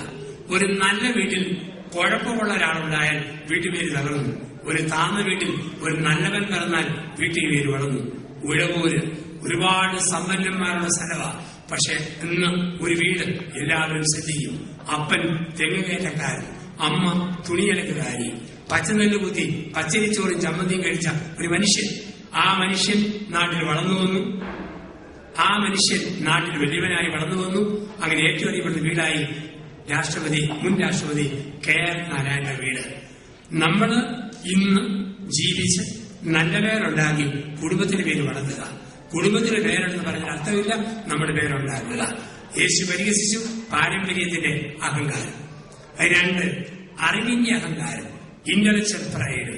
കുറെ പേര് എന്ന് പറഞ്ഞാൽ ഞങ്ങൾക്ക് ഗ്രീക്ക് ചിന്തകളും യഹൂദ ചിന്തകളും കാണാപ്പാടും അറിയാം. യേശു പറഞ്ഞു, വിജ്ഞാനികളിലും വിവേകളിലും മറച്ചു വെച്ച ദൈവരാജ രഹസ്യങ്ങൾ ശിശുക്കൾക്ക് വെളിപ്പെടുത്തും. മലയാളിയുടെ ഏറ്റവും വലിയ കുഴപ്പമാണ് അറിവ് കാണിക്കുക. ABCD M വരെ അറിയാവുന്നവരും ഇന്ത്യ ടുഡേ കൈപ്പിടിച്ചുകൊണ്ട് നടക്കും. സ്റ്റാൻഡേർഡ് കാണിക്കാൻ വേണ്ടിയാണ്. ഇങ്ങനെ വായിച്ചു വരുമ്പോഴാണ് പ്രധാനമന്ത്രി നരേന്ദ്രമോദി തലയിൽ കുത്തിരിക്കുന്നത്. അപ്പോഴാണ് മാസിക തിരിച്ചാ പിടിച്ചെന്ന് പിടികിട്ടുക. ഇങ്ങനെയുള്ള ലക്ഷ്യ ലോകത്തിന് ഒരമ്മച്ചി മകളുടെ കൊച്ചിനെ നോക്കാൻ വേണ്ടി 6 മാസം ഇംഗ്ലണ്ടിൽ പോയി. 6 മാസം തിരിച്ചു വന്നു. തിരിച്ചു വന്നപ്പോൾ നാട്ടിൽ പ്ലാവിലൊക്കെ ചക്കയുടെ സീസൺ. അമ്മച്ചി പ്ലാവെ നോക്കി ചോദിക്കാം, ഓ ഈ കിടക്കുന്നതാണ് ഷട്ടർ, എന്ത് മാറ്റമാണ് നോക്കണം. 6 മാസത്തിന്റെ ഇമ്പ്രൂവ്മെന്റ്. ഞാൻ മെൽബൺ രൂപത ഉണ്ടായപ്പോൾ 40 ദിവസം ഇങ്ങനെ ധ്യാനിപ്പിച്ച് ഇടവ സമൂഹത്തെ രൂപീകരിക്കാൻ വേണ്ടി പോയിരുന്നു ഓസ്ട്രേലിയയിൽ. ഇപ്പം ധ്യാനിപ്പിച്ചപ്പോൾ ഒരു സ്ഥലത്ത് ചെന്നപ്പോഴുണ്ട്, നാട്ടിൽ ഒത്തിരി പാവങ്ങളായിരുന്ന ഒരാന്റിയും കുടുംബവും ഇപ്പം ഓസ്ട്രേലിയയിലാണ്. ഇപ്പം അല്പം സമ്പത്തൊക്കെയായി, അല്പം മെച്ചമായി നമുക്കൊന്ന് പറയണം എന്നോട് പറഞ്ഞു. ഫാദർ, പണ്ട് ഞങ്ങൾ വളരെ പോറായിരുന്നു. ഇപ്പം by the grace of God gradually ഞങ്ങൾ റിച്ച് ആയിക്കൊണ്ടിരിക്കുകയാണ്. NH-47 സൈഡിൽ 5 അടുത്ത് 10 സെന്റ് പ്ലോട്ട് വീതം മേടിച്ചിട്ടുണ്ട്. എന്റെ ഹസ്ബൻഡിന് നല്ല പേ ഉണ്ട്, എനിക്കും നല്ല പേ ഉണ്ട്. മക്കൂടെ പേ ഒന്ന് പോയേക്കാൾ കരുതി ഞങ്ങൾക്ക് താമസിക്കുക. ഓരോ രീതിയിലാണ് മനുഷ്യൻ അവനെ ജാട കാണിക്കുക, അവന്റെ അകന്ത കാണിക്കുന്ന മനുഷ്യരെ കണ്ടിട്ടുണ്ട്. ഒരു ഗ്രാമത്തിലെ 4 ചേട്ടന്മാർ അമേരിക്കയിലെ അറ്റ്ലാന്റയിൽ പോയി മക്കളെ നോക്കാൻ. 6 മാസം കഴിഞ്ഞ് തിരിച്ചു വന്നുള്ള ഗ്രാമത്തിലെ ചായക്കടയിൽ വൈകിട്ട് 5 മണിക്ക് ചൂടുചായ ഊതി കുടിച്ച് ചൂടോടെ കുടിച്ചു നിന്നിരിക്കുക. ആൾക്കാര് അമ്പിളമ്മാവിനെ കുറിച്ച് വന്നവരെ പോലെ ഇവരെ നോക്കിക്കൊണ്ടിരിക്കുന്നു. ഇവര് ഷർട്ടിന്റെ ഒരുപാട് ബട്ടൺസ് പിടിച്ച് രോമത്തിൽ പറഞ്ഞ മാല വെള്ളയെ പൊക്കി അവിടെ പൊക്കി പിടിച്ച് ഗ്ലാസ് അടിക്കടി ഊതി കുടിച്ചാൽ ഇരിക്കുക. അപ്പൊ എല്ലാവരും കേൾക്കാൻ വേണ്ടി ഒരു ചേട്ടൻ ചോദിച്ചു, ഹ്യൂമൻ ബോഡിയിൽ എത്ര ബോൺസ് ഉണ്ടെന്ന് നിങ്ങളുടെ ആർക്ക് പറയാം? ഒരു ചേട്ടൻ പറഞ്ഞു മിനിമം 500 എണ്ണം, എന്നാലും സ്ട്രെയിറ്റ് ആയിട്ട് പൊങ്ങാൻ പറ്റുള്ളൂ. മറ്റേ ചേട്ടൻ പറഞ്ഞു 5 എണ്ണം, കാലം 2 കൈക്ക് 2 നടുക്കൊന്നു, എന്നാലും പൊങ്ങാൻ പറ്റും. മൂന്നാമത്തെ ചേട്ടൻ പറഞ്ഞു മോന്റെ കൊച്ചു വായിക്കുന്നതായിട്ട് 210 ബോൺസ് എന്നാമറ്റാണ് തോന്നുന്നത്. ഇപ്പം ചോദിച്ച ആൾ പറഞ്ഞു, നോളജ് ഇല്ലാത്തവർ ആർഗ്യൂ ചെയ്ത് ടൈം വേസ്റ്റ് ആക്കില്ല. എന്നോട് ചോദിക്കും, ഷാർപ്പ് ആൻസർ ഞാൻ പറയാം. എല്ലാവരും ഉപയോഗിക്കുക. ഹ്യൂമൻ ബോഡി എക്സായി 1951 ബോൺസ് ആണുള്ളത്. ഒരു കൃത്യമായിട്ട് പിടി കിട്ടി. 2 വർഷം മുമ്പ് എന്റെ അപ്പന്റെ അമ്മ മരിച്ചു. ഈ വല്യമ്മയെ അടക്കിയിട്ട് ഞാൻ കണ്ണടച്ചോട് നിന്നു. എല്ലാവരും പോയി കഴിഞ്ഞു. അല്പം കൂടെ നിന്നു. ഞാൻ ചുറ്റുപാട് നോക്കിയപ്പോൾ ആരുമില്ല. പിന്നെ വല്യമ്മയെ അടക്കിയതിന്റെ തൊട്ടപ്പുറത്തൊരു കല്ലാണ്. അതിന്റെ മുകളിൽ കൃത്യമായി ഞാൻ വായിച്ചതാണ്, ബോൺ ഇൻ 1950. യേശു പരിഹസിച്ച 2ാമത്തെ അഹങ്കാരം അറിവിന്റെ അഹങ്കാരമാണ്. 1 പാരമ്പര്യത്തിന്റെ അഹങ്കാരം, 2 അറിവിന്റെ അഹങ്കാരം. യേശു പരിഹസിച്ച 3ാമത്തെ അഹങ്കാരം ദൈവഭക്തിയുടെ അഹങ്കാരമാണ്, ഭക്തിയുടെ അഹങ്കാരമാണ്. ശിഷ്യന്മാർക്കുണ്ടായ അഹങ്കാരമാണ് ഭക്തിയുടെ അഹങ്കാരം. അവർ പറഞ്ഞു, നിന്റെ നാമത്തിൽ രോഗികളെ സുഖപ്പെടുത്തി, പിശാചുകളെ പരിഹരിച്ചു, ഡിവൈൻ പവർ, ദൈവികമായ ശക്തി ഞങ്ങളിലുണ്ട്. യേശു പറഞ്ഞു, നിന്നെ ഒന്നും അറിയുകയില്ലാന്ന് വിധി ദിവസത്തിൽ ഞാൻ പറയും. ഇന്നുകൊണ്ട് ഭക്തിയുടെ അഹങ്കാരികളെ ഇഷ്ടം പോലെ കാണിച്ചു തരാൻ പറ്റും. ഞങ്ങൾ മാത്രം രക്ഷിക്കപ്പെട്ടോർ, ബാക്കിയെല്ലാം തള്ളപ്പെട്ടോർ. സ്നാനപ്പെട്ടോ രക്ഷിക്കപ്പെട്ടോ, രക്ഷിക്കപ്പെട്ടോ സ്നാനപ്പെട്ടോ. ഇങ്ങനെ കുളിപ്പീരിന്റെ ഹോൾസെയിൽ മുതലാളിമാര് ഇങ്ങനെ വരാറുണ്ട്. ഇടയ്ക്കിടയ്ക്ക് ഗൾഫിൽ വരും. ചിലത് ഞാൻ കണ്ടിട്ടുണ്ട്. കോട്ടയം ടൗണിലൊരു സിദ്ധൻ വലിയ ഷെട്ടും കെട്ടി നടന്നവനാണ്. എല്ലാരെയും പരിഹസിച്ചു. അവസാനം അവന്റെ വീടിനെ വില ചോദിച്ചപ്പോൾ സർക്കാർ അന്വേഷണത്തിൽ 34,50,00,000 രൂപ കോട്ടയം ടൗണിലെടുത്ത്. തലയിൽ ഗ്ലാസ്, കീഴെ വെള്ളം, നീന്തുന്ന മത്സ്യം. അവനാണ് കരകവഞ്ഞു കൊടുക്കുന്ന ഹൃദയമായിട്ട് ഓടി നടക്കുക. മറ്റെല്ലാവരെയും പരിഹസിച്ചും മറ്റു വിശ്വാസത്തെ നിന്ദിച്ചു. ഒരു തലയെ കൈവക്കാൻ 200 രൂപ കൂലി മേടിക്കുന്ന മറ്റൊരു സിദ്ധൻ ടിവിയിൽ ഇടയ്ക്കിടയ്ക്ക് പ്രത്യക്ഷപ്പെടുന്നു. ഒരുപാട് കൊന്ത ചൊല്ലിക്കൊണ്ട് മാതാവിനെ ഊന്നി പറയും. പക്ഷെ സഭയെ ധിക്കരിക്കുന്ന മറ്റൊരു രൂപ. എംപറർ എമ്മാനുവൽ വേറൊന്ന്, കവനൻ പീപ്പിൾ, ഒരുപാട് രൂപകളെ കണ്ടത്. ഇവരൊക്കെ പറയും ഞങ്ങളുടെ കൂടെ രക്ഷ, ഇവിടെ മാത്രം രക്ഷ, ബാക്കിയുടെ രക്ഷയില്ല. തമ്പുരാൻ പറയും, നിന്നെ ഒന്നും ഞാൻ അറിയില്ല എന്ന് വിധിയുടെ ദിവസത്തിൽ പറയും. അതേസമയം പ്രായമായ മാതാപിതാക്കളെ പൊന്നുപോലെ വാർദ്ധക്യത്തിൽ നോക്കിയ മക്കൾ, മരുമക്കൾ, ഭർത്താവിനെ ഭംഗിയായി നോക്കിയ ഭാര്യ, ഭാര്യയെ ഭംഗിയായി നോക്കിയ ഭർത്താവ്, കുഞ്ഞുങ്ങളെ ശരിക്കും പരിപാലിച്ച മാതാപിതാക്കൾ, അവരെ നോക്കി പറയും, മകനെ മകളെ, ആദ്യം മുതലേ ഒരിക്കൽ സ്വർഗരാജ്യത്തിലേക്ക് പ്രവേശിക്കുക. കർത്താവിനെ കർത്താവിനെ വിളിക്കുന്നവനല്ല, ദൈവദൃശ്യം നിറവേറ്റുന്നവനാ സ്വർഗരാജ്യത്തിൽ പ്രവേശിക്കുക. മത്തായി 7:21. ഭക്തിയുടെ അഹങ്കാരത്തെ യേശു പരിഹസിക്കുന്നു. 4, അധികാരത്തിന്റെ അഹങ്കാരം. യോഹന്നാൻ 21 പത്രോസിന്റെ അഹങ്കാരമായിരുന്നു അധികാരത്തിന്റെ അഹങ്കാരം. പത്രോസിന് തോന്നി, കെട്ടുവാനും അഴിക്കുവാനും അയക്കുവാനും മുറുക്കുവാനും സമസ്ത അധികാരമുള്ള ഞാൻ നിസ്സാരപ്പെട്ടവനല്ല. ഇന്നലെ വെറും 0, ഇന്ന് മുതൽ പൊടി 0. ഈ തലക്കരത്തോടെ പോകുമ്പോൾ യേശു വിളിക്കുന്നു, യോനാട് പുത്രനായ ശീമോനെ നീ എവിടെ പോകുന്നു? യോനാട് പുത്രനായ ശിമയോനെ നീ എവിടെ പോകുന്നു എന്ന് പറയുകയാണ്. അധികാരം മാഞ്ഞു പോകും. വാണം പോലെ പൊങ്ങിയവരെല്ലാം വടി പോലെ കീഴോട്ട് പോരും. 1970-കളിൽ അത്ഭുതത്തോടെ ഞാൻ നോക്കിക്കണ്ട ബോക്സിംഗ് ഇതിഹാസമായിരുന്നു അമേരിക്കയുടെ മുഹമ്മദ് അലി.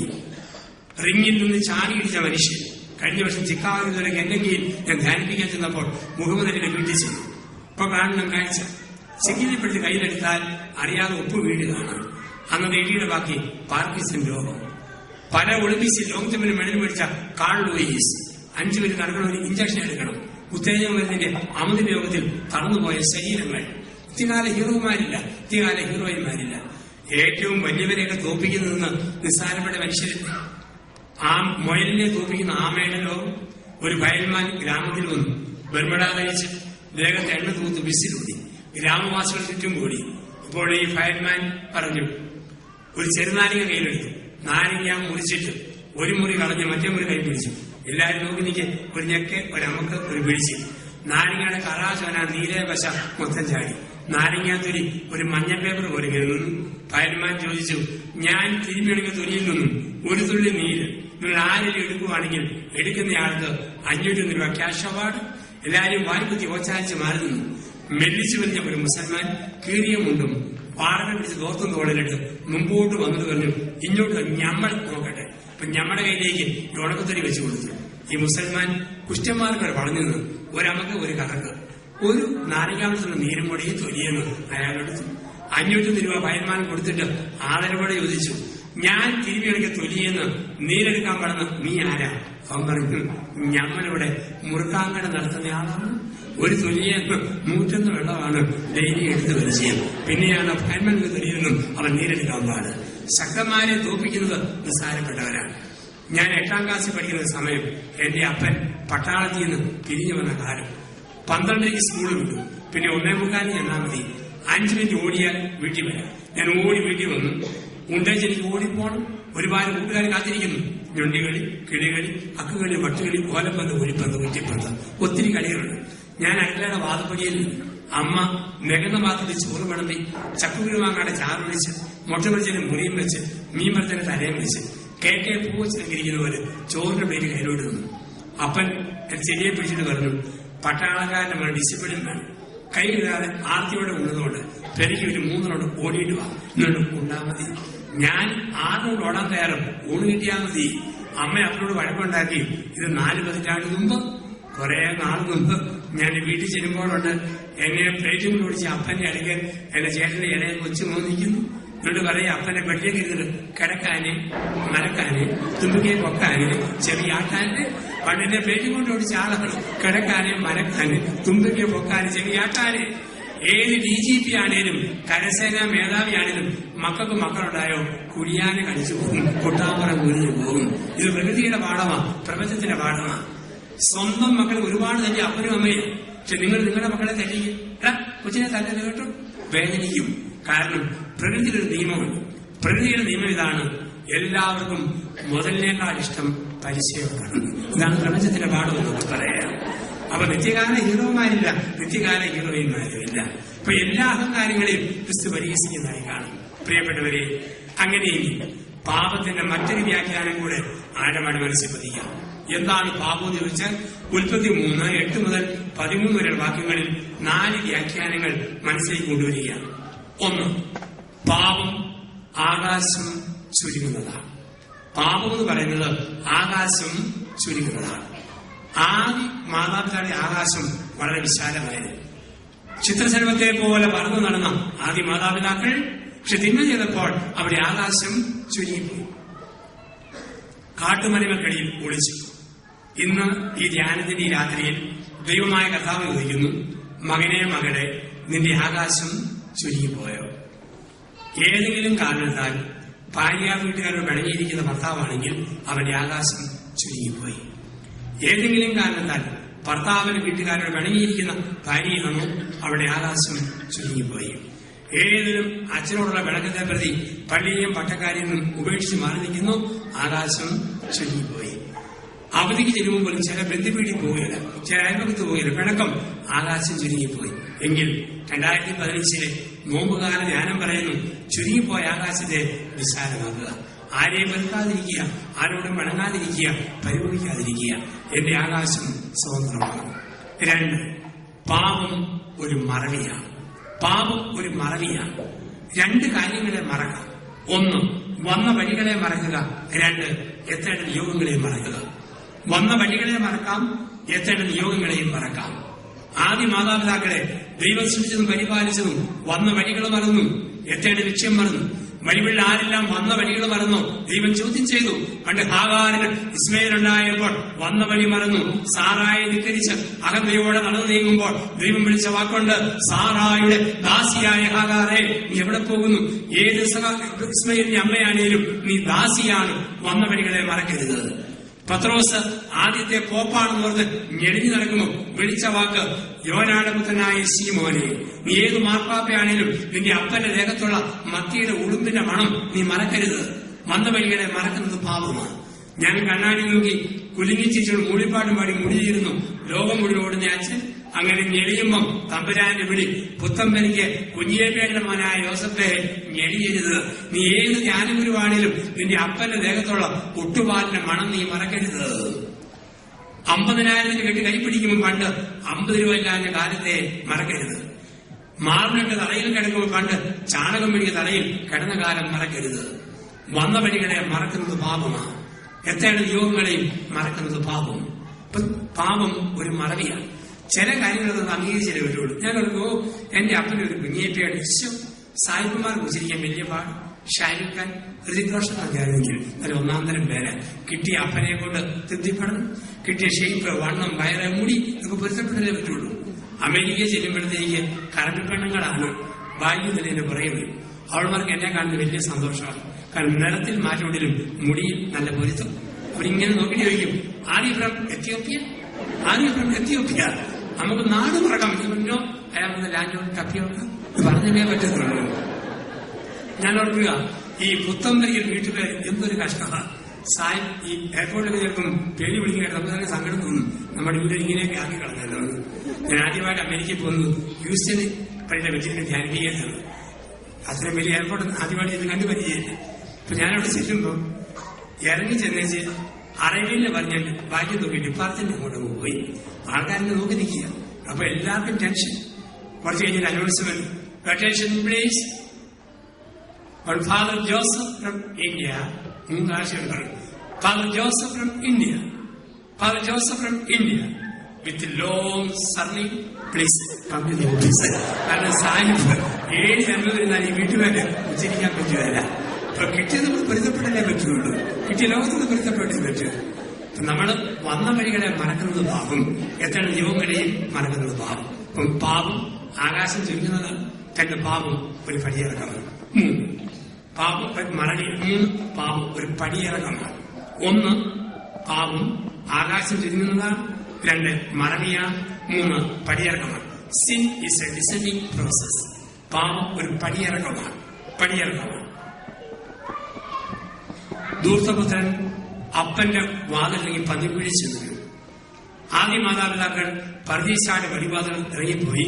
പാപം ഒരു പടിയിറക്കമാണ്. പടിയിറക്കം എന്ന് പറഞ്ഞാൽ ലോകത്ത് ഒരു ജീവിതാന്തസ് ദൈവം എല്ലാവർക്കും വെച്ചിട്ടുണ്ട്. അതിന് ചേരാതെ ജീവിതം നയിച്ചാൽ അതിന് വിളിക്കുന്ന വാക്ക് പടിയിറക്കം. ഒരു ജീവിതാവസ്ഥ ദൈവം തന്നിട്ടുണ്ട്. അതിന് ചേരാതെ ജീവിതം നയിച്ചാൽ അത് പടിയിറക്കം. കല്യാണം കഴിച്ചു കഴിഞ്ഞിട്ട് പിന്നെ വെറുതെ അയഞ്ഞ ജീവിതം ഒരു പുരുഷൻ നയിക്കരുത്, ഒരു സ്ത്രീ നയിക്കരുത്. ഭർത്താവിന്റെ ഗൗരവം വേണം, അപ്പന്റെ സീരിയസ്നെസ് വേണം, അമ്മയുടെ ഗൗരവം വേണം, അമ്മയുടെ ഇരുത്തം വേണം. പട്ടം കിട്ടിയ അച്ഛൻ പറയുന്നത് പട്ടവും പറപ്പിച്ച് നടക്കരുത്. ഒരച്ഛന് അച്ഛന്റെ ഗൗരവം വേണം, ഉത്തരവാദിത്വം വേണം. അതിൽ നിന്ന് പോയാൽ പാപം ഒരു പടിയിറക്കമാണ്. അതുകൊണ്ടാണ് മനഃശാസ്ത്രം പറയും, sin is a Stockholm syndrome. Sin is a Stockholm syndrome. എന്താ സ്റ്റോക്ക്ഹോം? സ്കാൻഡിനേവിയൻ രാജ്യങ്ങൾ 3 നോർവേ, ഡെൻമാർക്ക്, സ്വീഡൻ. സ്വീഡന്റെ ക്യാപിറ്റൽ നമ്മൾ പറയും സ്റ്റോക്ക്ഹോം. ഈ സ്റ്റോക്ക്ഹോമിൽ ഒരു ബാങ്കുണ്ട്, സ്വിറ്റ്സർലൻഡിലെ സ്വിസ് ബാങ്ക് പോലെ. കള്ളപ്പണം ആർക്കും നിക്ഷേപിക്കാം. അവിടെ സ്റ്റോക്ക്ഹോമിൽ 50 പേര് ജോലി ചെയ്യുന്ന ഹെഡ് ഓഫീസ്. കുറച്ച് ഭീകരന്മാർ ഇടിച്ചു കയറി ബോംബും തൂക്കുമായിട്ട് ജോലിക്കാരെ ബന്ദികളാക്കി. സെക്യൂരിറ്റി വളഞ്ഞപ്പം പറഞ്ഞു, നിങ്ങൾ കയറി വന്നാൽ ബോംബ് വെച്ച് ഞങ്ങൾ ബാങ്കിൽ നടക്കും. എല്ലാവരും ഇങ്ങനെ നോക്കി നിൽക്കുമ്പോൾ ഒരാഴ്ചക്കാലം ചർച്ച നടക്കുകയാണ്. ഒരാഴ്ചയ്ക്ക് ശേഷം ഭീകരന്മാരെ നിരുപാധികം കീഴടങ്ങാൻ മനസ്സ് കാണിച്ചു. സെക്യൂരിറ്റിക്കാരകത്തേക്ക് കയറി വന്നപ്പോൾ അത്ഭുതപ്പെടുത്തുന്ന ഒരു കാഴ്ച വന്നു. ഈ ഒരാഴ്ച കൊണ്ട് ബാങ്കിലെ ചില സ്ത്രീകളായ ഉദ്യോഗസ്ഥരും ഭീകരന്മാരും തമ്മിൽ ഒരാഴ്ച കൊണ്ട് ഒരു പ്രേമബന്ധം ആരംഭിച്ചു കഴിഞ്ഞു. കയറി ചെല്ലുമ്പോൾ ചീട്ട് കളിക്കുന്നു, ചെസ് കളിക്കുന്നു, കൊറിക്കുന്നു, വെടിയും സ്വറയും പറഞ്ഞിരിക്കുന്നു. സെക്യൂരിറ്റിക്കാരോട് ബാങ്കുകാരും ഭീകരരും ഒരുമിച്ച് ചോദിക്കുകയാണ്, ഞങ്ങളുടെ സ്വകാര്യ അഫയേഴ്സിൽ ഇടപെടാൻ നിങ്ങളെ ആരാ വിളിച്ചത്? ഈ ആറ്റിറ്റ്യൂഡിന്റെ പേരാണ് Stockholm syndrome. Sin is a Stockholm syndrome. ഏതൊന്ന് എതിർക്കാൻ വിളിക്കപ്പെട്ടോ അതിന്റെ അടിമയായിട്ട് ഞാൻ തന്നെ മാറുക. ഇതിന് വിളിക്കുന്ന വാക്ക് പാപം ഒരു പടിയിറക്കമാണ്, സ്റ്റോക്ക്ഹോം സിൻഡ്രോമാണ്. 4. പാപം 4 ബന്ധങ്ങളിൽ വീഴുന്ന മുറിവാണ്. പാപം എന്ന് പറയുന്നത് 4 ബന്ധങ്ങളിൽ വീഴുന്ന മുറിവാണ് പാപം. ഏതാണ് 4 ബന്ധങ്ങൾ? 1. ദൈവമനുഷ്യ ബന്ധം. ആദാം നീ എവിടെയാണ്? ദൈവവുമായുള്ള ബന്ധം മുറിഞ്ഞു പോയോ അത് പാപമാണ്. പ്രാർത്ഥനയിൽ നിന്നും, കുമ്പസാരിൽ നിന്നും, കുർബാനിൽ നിന്നും, വേദോത്സവായിൽ നിന്നും, വാർഷിക ധ്യാനിൽ നിന്നും പോയി ദൈവവുമായി ബന്ധം മുറിയുമ്പോൾ ദൈവം ചോദിക്കും, ആദം നീ എവിടെ? ഉൽപ്പത്തി 3:9. ഈ ലോകത്തിലെ ആദ്യത്തെ ചോദ്യം ഏതൻ തോട്ടത്തിൽ യുഹാദിയിൽ മനുഷ്യൻ പരദീസയുടെ കന്യമണിൽ വീണ ചോദ്യമാണ്, ആദം നീ എവിടെ? നിങ്ങൾ എന്നോട് ചോദ്യം ചോദിക്കുന്നത് എന്നെക്കുറിച്ചുള്ള നിങ്ങളുടെ അറിവ് വർദ്ധിക്കാൻ വേണ്ടി. ഞാൻ നിങ്ങളോട് ചോദ്യം ചോദിക്കുന്നത് നിങ്ങളെക്കുറിച്ചുള്ള എന്റെ അറിവ് വർദ്ധിക്കാൻ വേണ്ടി. പക്ഷെ ദൈവം മനുഷ്യനോട് ചോദ്യം ചോദിക്കുന്നത് അറിവ് വർദ്ധിക്കാൻ വേണ്ടിയല്ല, മനുഷ്യന്റെ ആത്മശോധനയ്ക്ക് വേണ്ടിയാണ്. ഇന്ന് രാത്രി എന്റെ ജീവനെ എടുത്താൽ എന്റെ നിത്യത എവിടെ? ആദം നീ എവിടെ? ദൈവമനുഷ്യമെന്ന് മുറിഞ്ഞുപോയോ? ഈ ധ്യാനത്തിലൂടെ ആരംഭിക്കണം. നിത്യ ബൈബിൾ വായന ഒന്നേന്ന് തുടങ്ങണം. നിത്യ കുടുംബ പ്രാർത്ഥന വീണ്ടും ആരംഭിക്കണം. കുർബാനയിലെ വീഴ്ചകൾക്ക് പരിഹാരം ചെയ്യണം. വിശുദ്ധ കുമ്പസാരത്തിലൂടെ കടന്നു പോകണം. ദൈവത്തോട് കൂടുതൽ അടുക്കണം. 2. മനുഷ്യ ബന്ധത്തിലെ വിള്ളൽ. അതാണ് ഉൽപ്പത്തി 4:9. കായൻ നിന്റെ സഹോദരനായ ആബേൽ എവിടെ? ആരുടെയും പിണക്കത്തിലോ വെറുപ്പിലോ വിദ്വേഷത്തിലാണോ? ക്ഷമ ചോദിക്കണം, ക്ഷമ കൊടുക്കണം, രമ്യതപ്പെടണം. മനുഷ്യ ബന്ധങ്ങൾ വീണ്ടും ഒന്നേന്ന് ആരംഭിക്കണം. 3. മനുഷ്യ മനസാക്ഷി ബന്ധം. നിന്റെ അരയിലെന്താ പൊതിഞ്ഞു വെച്ചിരിക്കുന്നത്? അവൻ അവനെ തന്നെ ഒളിക്കുന്നു, മറയ്ക്കുന്നു. മനുഷ്യ മനസാക്ഷി ബന്ധത്തിൽ ഒരു വിള്ളൽ വീണു, അത് വീണ്ടും നേരെ ചുവയാക്കി കൊണ്ടുവരണം. 4. മനുഷ്യ പ്രപഞ്ച ബന്ധം. സർപ്പം കാരണമാണ് വഴങ്ങുന്നത്. മരം നശിപ്പിക്കുന്ന, രാസവളം ഉപയോഗിക്കുന്ന, കീടനാശിനി ഉപയോഗിക്കുന്ന, വിഷം തൂടുന്ന, വേസ്റ്റ് റോഡിലടിക്കുന്ന സംസ്കാരം നമ്മുടെയൊക്കെ ഭാരതത്തിലുണ്ട്, കേരളത്തിലുണ്ട്. ഇപ്പൊ 4 ബന്ധങ്ങളിൽ വിള്ളൽ വീണു. പ്രകൃതിയുമായി, മനസാക്ഷിയുമായി, മനുഷ്യനുമായി, ദൈവവുമായി. ഇതിനുള്ള പരിഹാരമാണ് കുമ്പസാരമെന്ന കൂതാശ. നിങ്ങൾ നാട്ടിൽ സംസാരിക്കുന്നു, ഇവിടെ അവസരം കിട്ടുന്ന സംസാരിക്കുന്നു. യൂറോപ്പിലൊക്കെ ചെല്ലുമ്പോൾ അമ്മച്ചിമാരും വലിയ മകളോട് നിൽക്കുന്നവരെന്ന് വെച്ചാൽ മലയാളത്തിൽ സംസാരിച്ച് ഒത്തിരി നാളായി ഇംഗ്ലീഷിൽ പറഞ്ഞ പാവം പോവുകയെന്നറിയാം. മലയാളത്തിൽ പറഞ്ഞാലേ ഒരു തൃപ്തിയുള്ളൂ. എന്താണ് കുമ്പസാരം ഒന്നും കൂടി ഈ കൂടുതൽ ചേർത്ത് വെക്കണം. നോമ്പുകാരമാണല്ലോ, ചുമ്മാ ഓർക്കാൻ വേണ്ടിയിട്ട്. 4ാം ക്ലാസ്സിൽ വേദപാഠം പഠിക്കുന്ന കുട്ടികളോട് സാറി ചോദിച്ചു, മക്കളെ എന്താ കുമ്പസാരം? ഒരു കുട്ടി പറയും, സാറേ പിരിവിരാന്നുള്ള പൊത്തിക്കൂടെ പൊലിവരാന്ന് പറയുന്ന ഒരു പരിപാടിയാണ് കുമ്പസാരം. കുമ്പസാരത്തെ കണ്ടിട്ട് എങ്ങനെ? പിരിവിരാന്നുള്ള പൊത്തിക്കൂടെ പൊലിവരാന്ന് പറയുന്ന ഒരു പരിപാടിയാണ് കുമ്പസാരം. ചില ആൾക്കാരെ കുമ്പസാരിക്കുമ്പോൾ മണിയടിക്കുമ്പോൾ ഗതികേടിന് ഞാനായിരിക്കും ഇറങ്ങി ചെല്ലും. ഉടനെ ചോദിക്കും, കുറെ കൂടെ പ്രായമുള്ള അച്ഛന്മാരാരുമില്ലേ? കണ്ണ് കാണാത്തവരും ചെവി കേൾക്കാത്തവരുമാണോ? പൂർണ്ണ സന്തോഷം. പാപം പറയുകയും വേണം, അച്ഛനോട് കേൾക്കുകയും വരുന്നത്. കുമ്പസാരത്തെ കാണുന്നത് പാപം പറയുന്ന ഒരു കുന്തം പുറത്ത്, പാപം മോചിക്കുന്ന ഒരു യന്ത്രഭാഗത്ത്. ഇതാണ് കുമ്പസാരം. അനുദപിക്കുന്ന പാപിയും അനുഗ്രഹിക്കുന്ന കർത്താവും കണ്ടുമുട്ടുന്ന വേദിയാണ് കുമ്പസാരം. ആ ചിന്ത. കുമ്പസാരത്തിന്റെ ചരിത്രം ഓർക്കുക. AD 312 ആണ്ട് വരെ പരസ്യ കുമ്പസാരവും പരസ്യപ്രാശ്ചിത്തമാണ് സഭയിൽ. 312 കോൺസ്റ്റന്റീൻ ചക്രവർത്തി എഡിക്റ്റ് ഓഫ് മിലാൻ മണ്ഡലത്തിലൂടെ സഭയ്ക്ക് സ്വാതന്ത്ര്യം കൊടുത്തപ്പോൾ ആയിരങ്ങൾ പള്ളികളിൽ തടിച്ചുകൂടി. അപ്പോൾ ആ കുമ്പസാരം വന്നപ്പോഴത്തേക്ക് കുറെ പേര് പാപം പറയുന്നു, കുറെ പേര് പറയാതിരിക്കാനും തുടങ്ങി. അങ്ങനെ നാണക്കേടായി. ഇപ്പം ചെല്ലി പറയുന്ന പാപം ചെല്ലി കേൾക്കും. വല്യപ്പം അനുരാധന പറഞ്ഞു, കള്ളു കുടിച്ചു, പെണ്ണു പിടിച്ചു. 10 വയസ്സുള്ള കൊച്ചുമനൊന്നും വിടാതെ വല്യപ്പനെ നോക്കിയോണ്ട് നിന്നു. വീട്ടിൽ ചോദിച്ചു, വല്യപ്പ ആരെന്നെ പിടിക്കാൻ പോയെന്ന് പറഞ്ഞല്ലോ, ആരെയപ്പ പിടിക്കാൻ പോയത്? നാണക്കേടായി. ഇങ്ങനെ രഹസ്യകുംസാരം ആരംഭിച്ചു. 5ാം നൂറ്റാണ്ടിന്റെ ആരംഭത്തിൽ അയർലൻഡിൽ വെള്ളി, ശനി, ഞായർ ദിവസങ്ങളിൽ 10ഉം 100ഉം പേര് ചെല്ലും. ഒരാഴ്ചയിലെടുക്കും 10 പേര്, അങ്ങനെ 10 പേരെടുക്കും 100 പേര്. ചെവി കുംസാരവും ചെവി പ്രാശ്ചിത്വം ആരംഭിച്ചു 5ാം നൂറ്റാണ്ടിൽ അയർലൻഡിൽ. പോർച്ചുഗീസുകാർ ഇതിനെ പോർച്ചുഗീസ് ഭാഷയിൽ വിളിച്ചു കമ്പസോ. കമ്പസോർ എന്ന പോർച്ചുഗീസ് ഭാഷയിൽ പറഞ്ഞാൽ ഏറ്റുപറിച്ച്. അത് ഇംഗ്ലീഷിൽ കൺവെഷൻ, മലയാളത്തിൽ കുമ്പസാരം. ഇതെല്ലാം പോർച്ചുഗീസ് വാക്ക് കമ്പസോർ എന്ന് വരുന്നതാണ്. കാരണം കുമ്പസാരത്തിന്റെ ആരംഭം, പരിണാമം, എത്തി നിൽക്കുന്ന ദിശ. ഇനി എന്തിനാ ഒരച്ഛനോട് സംസാരിക്കുന്നത്? പാപം ചെയ്യുമ്പോൾ പാപം 3 മുറിവുകൾ സൃഷ്ടിക്കുന്നതുകൊണ്ട് പ്രധാനപ്പെട്ട 3 മുറിവ് നമ്മൾ സൃഷ്ടിക്കും. 1 ദൈവവുമായ ബന്ധം, 2 മനുഷ്യരുമായുള്ള ബന്ധം, 3 മനസാക്ഷിയായുള്ള ബന്ധം. ഇതിന് 3നും പരിഹാരം വേണം. ശരിക്കും ഉള്ളു തുറന്ന് സംസാരിക്കുമ്പോൾ മനസ്സിലെ ഭാരങ്ങൾ മുഴുവൻ പറയുമ്പോൾ മനസാക്ഷി ശുദ്ധമാകുന്നു. ആഗ്രഹിക്കുന്ന നന്മ എനിക്ക് ചെയ്യാൻ പറ്റുന്നു. പറഞ്ഞു സംസാരിക്കാൻ ആഗ്രഹിക്കുന്നു, അത് മുഴുവൻ ഞാൻ പറഞ്ഞു സംസാരിക്കുമ്പോൾ ആഗ്രഹിക്കുന്ന നന്മ ഞാൻ ചെയ്തു കഴിഞ്ഞു.